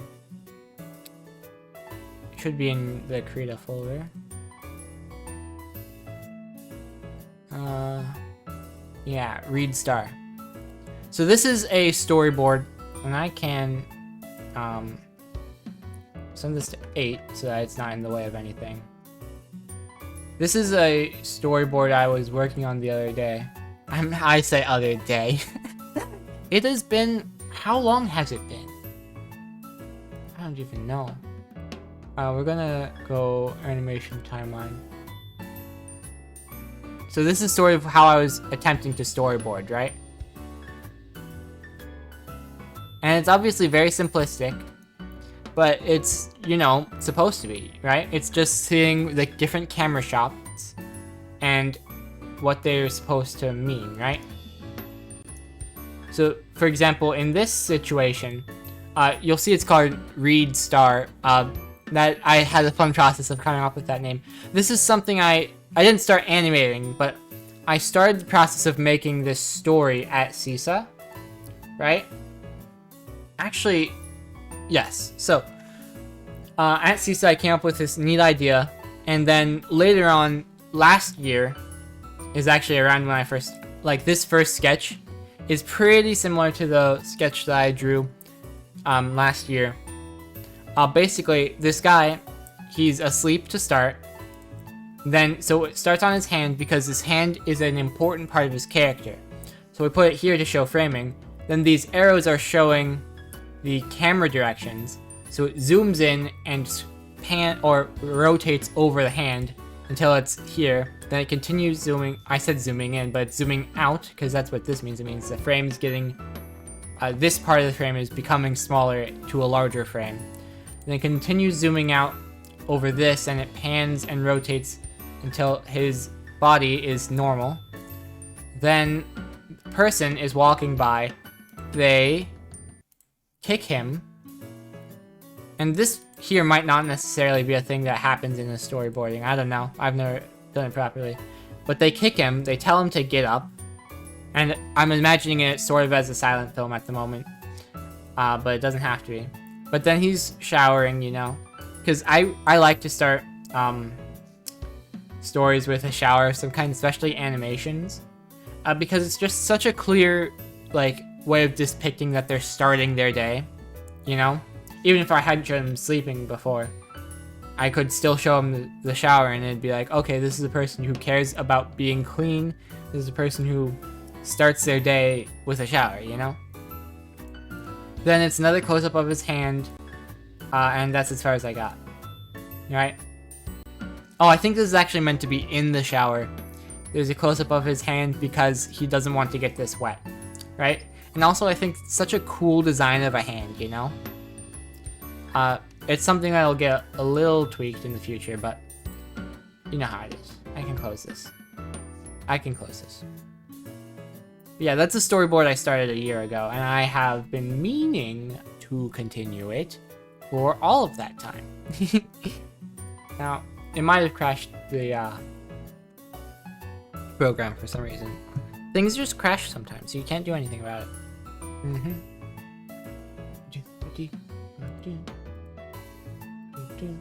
Something change over here? Oh, I see this. No, we don't need to save that. Then we can send this. We'll resize it as well. Put it back to how it was. I will go settings, don't show dockers. And we'll just zoom right back in on the important part here. I do want it to be vaguely rectangular, because that's just how I prefer things. And then we'll send back to 5. There we go. Right where we want it. So yeah, that's part of what I know about storyboarding, which really isn't much, but it's, you know, it is what it is. But the roughs is really our experimental stage. So here we go back us. We're gonna have to be willing to go back and make changes. And we're going to go to phase 4. Drafts. Alright, and then I'm just gonna copy what's in the roughs, because I don't feel like going and getting the bullet points again. I don't feel like doing the resizing. Let's see. So when we're making the drafts, you want to have a style pinned down. Obviously it'll develop as we do it because I'm not like a completed artist or anything like that. So as we do it, I'll get more refined. So I might even have to just start all over from the beginning at some point or another because of how much my style will evolve as we do it. Which is a little annoying, but it's for the better. It's better that way, because otherwise we'd have lower quality at the start. And obviously, yeah, you know, you want a not consistent necessarily, but you want it to be as good a quality as you're willing to sit through, you know? Because at some point, it's just about the time investment. At some point, you just decide not to continue revising. That's how it is for me a lot of times anyway, because I could work on a particular piece forever, right? Because it'll never be perfect in my eyes. And so I just keep working on it and working on it, and eventually you just have to decide this is where I'm going to stop working on it. Not where it's necessarily done, because obviously anything can be continued iterating, making tiny changes forever. But you know, eventually you're gonna have to stop, just for your own sake. So by the time we're done with drafts, I want to have style pinned down, have a toolbox of notes available. Don't worry much about in-betweens. And in-betweens, if you don't know, so for example, on A, you might animate on 2s, for example, which means that you're doing a keyframe every other frame, right? And so the action is, or rather, the important part is here and here. But you have to get to there from here, right? Even if it's just a small change. So these two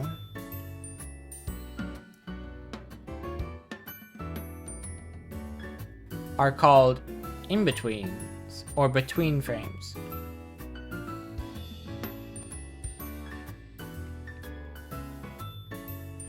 Because these aren't necessarily the same as the other frames, because you're still animating, but you're not doing it to the same like, these should each basically be their own, each should be basically their own image, right? But these ones, these are where you sort of basically say, whatever needs to happen to get from here to here, that's what happens here, right? So when we're doing our drafts, we don't really want to worry too much about the in-betweens, because they're important, but they aren't worth spending all our time on while we're doing the drafts. They're worth time, but not yet, is how it is in the drafting phase. Oh, and also, forgot to say, you can draw an arrow from finalizing back to draft, because that's a possibility as well. Is that we get to finalizing and we decide, you know what, we need to work on this a bit more. And from drafting, we might go back to storyboarding or roughs. But I don't think we're really gonna go back to, well, I mean, we'll, I don't know necessarily. But it's possible that we might need a new rough. So I'll draw in that arrow.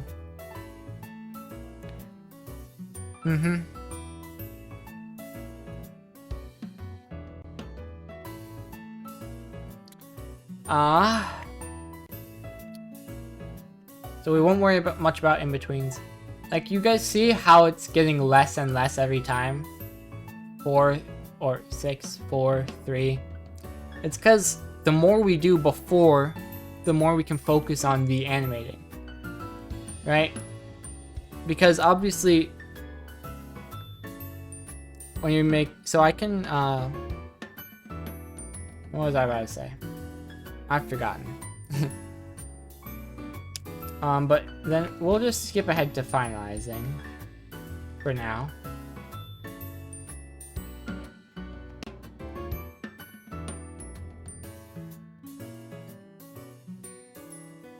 Right? Because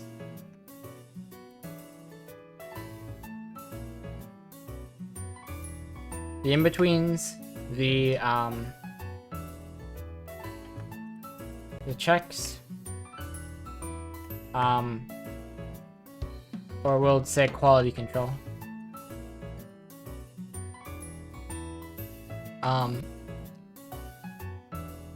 audio, if we're doing any audio. Oh, also in we're probably doing, rather than in roughs, probably in drafts is where we do backgrounds. Rather than,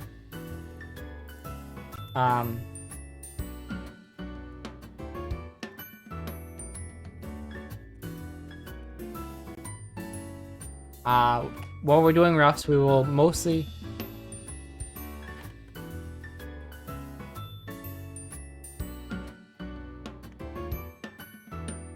vague background notes and impressions. Then we're doing the drafts, we want to do the background to its full quality.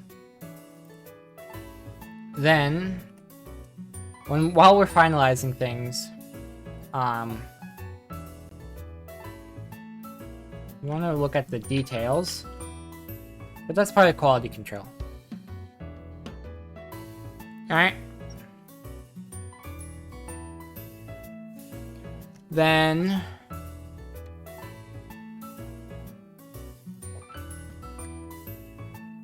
let's see. What else happens while you're finalizing? Feedback still. In fact, feedback goes in roughs. It goes in. Feedback goes pretty much every step of the way. You know? So I'll even maybe less important on the story. No, we still want it on storyboarding.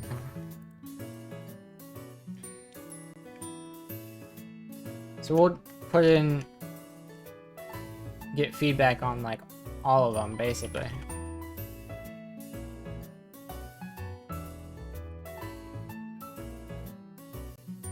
And even here we'll go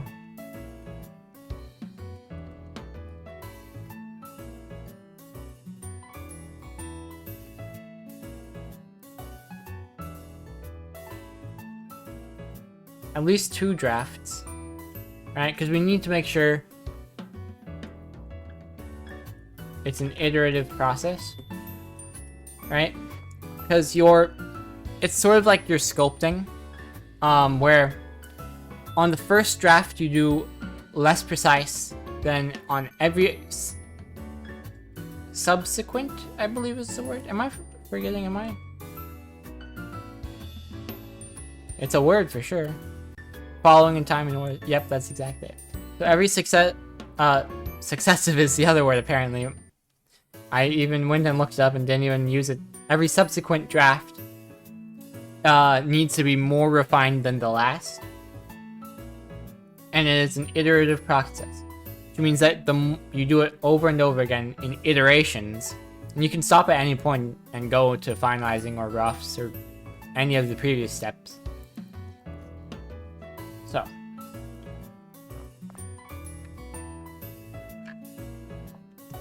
Then, while we're finalizing things, we also want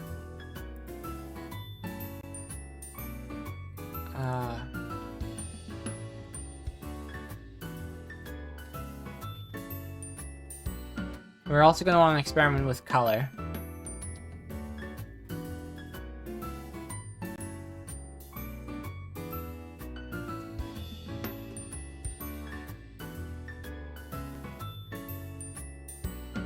We'll just put it in there because I kind of like having these separated by phase. Let's see.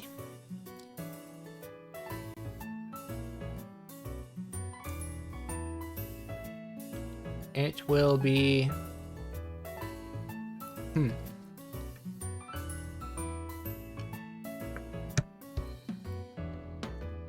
Obviously, get feedback. Now, the end goal here is to make something very good. Not perfect, but amateurish at best, really. But very good because it's finished, you know? We're looking to make a finished product more than anything else. Okay, and when you're looking to make a finished product, you don't necessarily... So, finished... doesn't guarantee quality, right?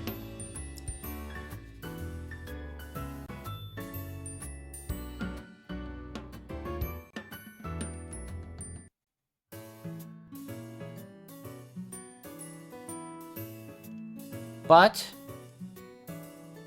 finished.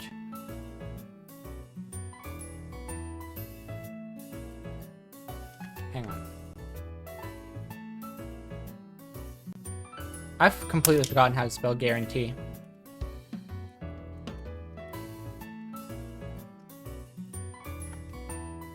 Okay, yeah, I've been spelling it right. I'm smart. Guarantees.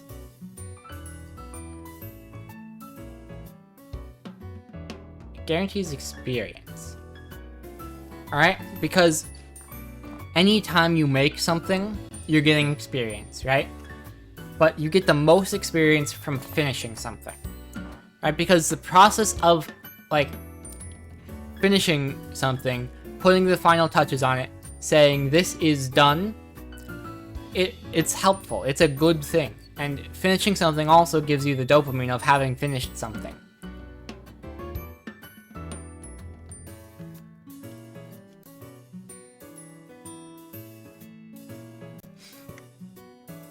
Right? So a finished product is at least, hang on, is at least sometimes better than a quality product, right? It's a better goal anyway. Aim or finish. Like, you guys remember in the movie Cars, how Lightning McQueen helps the other car cross the finish line? And that's because finishing is more important than doing it the best, you know, getting in first place. It applies to all sorts of things. Where did I drop my pen? Where did it go? Oh, there it is. I almost rolled it over with my chair. And getting feedback at every step of the way will help make sure that we're not necessarily, like I keep saying, it's not guaranteed to be quality. I'm an amateur animator. No guarantees in any sort. Amateur animate... I can't speak. Amateur animator. Amateur artist. I hesitate to say amateur writer, because I've been writing for several years, really. But I'm not practiced enough, I think. But yeah, it's not going to be a super high quality production like you might see from people who have years of experience or even a team of people working on it. But it will be finished, and that's the important part, right? Because when it's finished, then we can look at it and say, here's the mistakes we made and here's what needs to change. But if it's not finished, then the only critique we can make is that it needs to be worked on more, right? Anything until finished means you just work on it more. But after finished, you can take things with you to the next project, right? I don't know if I'm explaining this well. I'm gonna draw it out a little bit. Critique.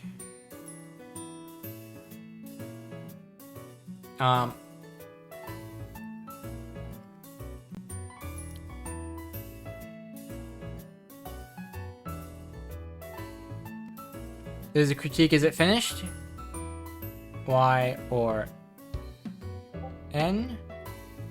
If it's finished, then you bring to the next project.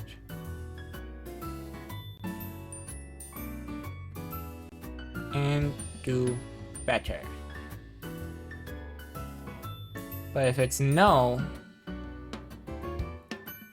then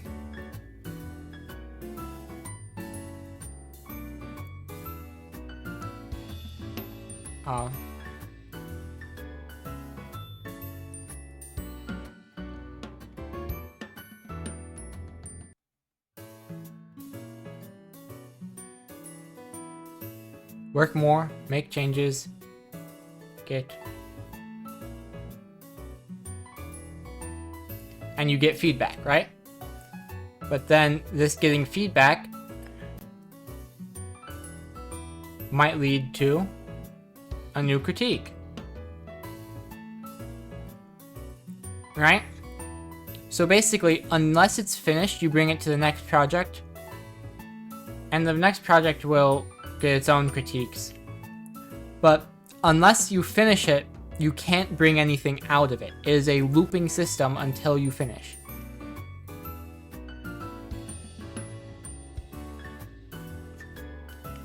And I say halt here in reference to the Turing machines, right? This Turing machine only halts if the project is finished, right? That's the only way that's the only way this stops. And obviously if you don't want to work on one thing forever, you have to finish. And finishing something can be very vague, but I think I've explained what I mean well enough. I'm gonna save this as silly little notes from Scream. January, February, March, April, May, June, July. Okay, 906. I can't use slashes. 6, 24. There we are. Yes. Simple as that. And then I think we've got good plan here, right? So over the next like billion art streams, this is what I want to be working on. Right, so we're going to be going over these videos, right? Combing through these videos and defining the proto plot points. Then, once we do that, we're going to do the writing, which might not necessarily count as art, but I'm going to have this up, and we're going to be doing that, so it'll count well enough for me. And then we're going to be doing all this revising. This will take weeks and weeks and weeks. Then, once we finally finish the drafts, we'll do some storyboarding. We'll break it up into scenes and camera movements. Wait, I'll consider camera movements. We'll break it up into scenes and camera movements. Then we'll be thinking a lot about how what we wrote translates to what we're going to see. And we'll make notes and get feedback. And we're of course getting feedback up here somewhere too. Get feedback as we revise, yeah. Then we're gonna do some very simple animating. Nothing complicated, just translating what's on the storyboard into the very simplest movements we can. And after we get roughs, we're going to do drafts. It's funny because it's a rough draft. I just now noticed that. But once we have drafts, we're going to be, you know, thinking about color, we're going to be thinking about frame rates and color up here, but we're going to be, like, confirming things here, you know? And then once we can think about things, confirm things here, we'll do a lot of iterations on this. The two I expect to take the longest time are this Phase 1 and Phase 4, right? Those are the two stages I expect to take the absolute longest. Then after that is probably 2 and 5. Finalizing and storyboarding are probably going to take a similar amount of time too. And then 1 and 4 will take the longest. 2 and 5 will take second longest. And roughs will probably be the fastest, because this is the one we are caring about detail the least, right? The least, right? The least? That's so silly. Anyhow, I think that's a pretty decent summary of everything we've gone over in this stream. It was a really roundabout way of getting there, but I think we're good to end stream now, right? And I don't know if you guys care, but if you want, I can upload. You are so cool. Thank you, Sharky. You're really cool too, you know. I'm probably gonna upload this little image we made to the Discord in the art section. So I think it's just kind of fun because people are like, what is all this scribbling about? But people who were here might look at it and recognize some of the elements we wrote down. So I think, I don't know, I think it might be fun. Maybe I put in the Shay screenshots instead. Talk a little after? Yeah, I think that's a good idea. But I'm gonna want to try and get to bed early tonight. Alright, let's look into rating out, huh? I will make sure we save this, absolutely. Alright.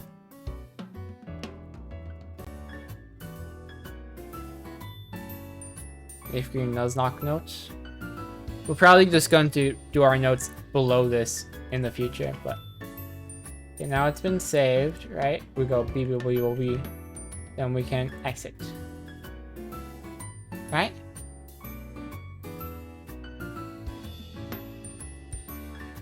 There we are. And then we can go like this. Remember, guys, Corporal Music, they are awesome. That one wasn't liked already because I don't put it on stream as much. Oh, we can leave this going. No, I actually want it gone. Alright, we're gonna put ourselves back over here for now.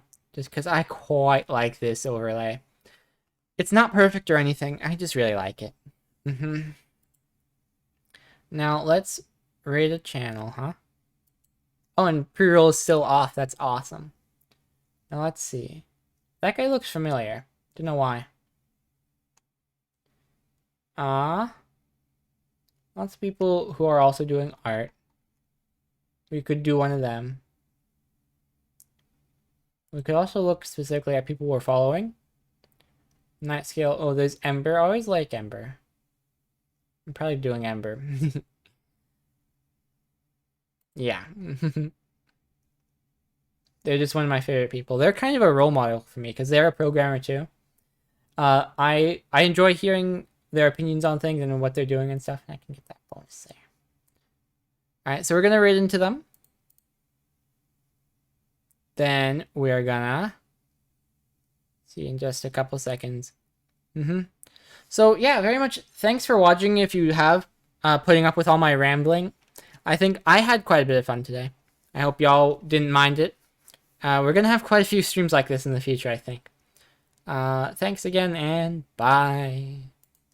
Hee hee hee.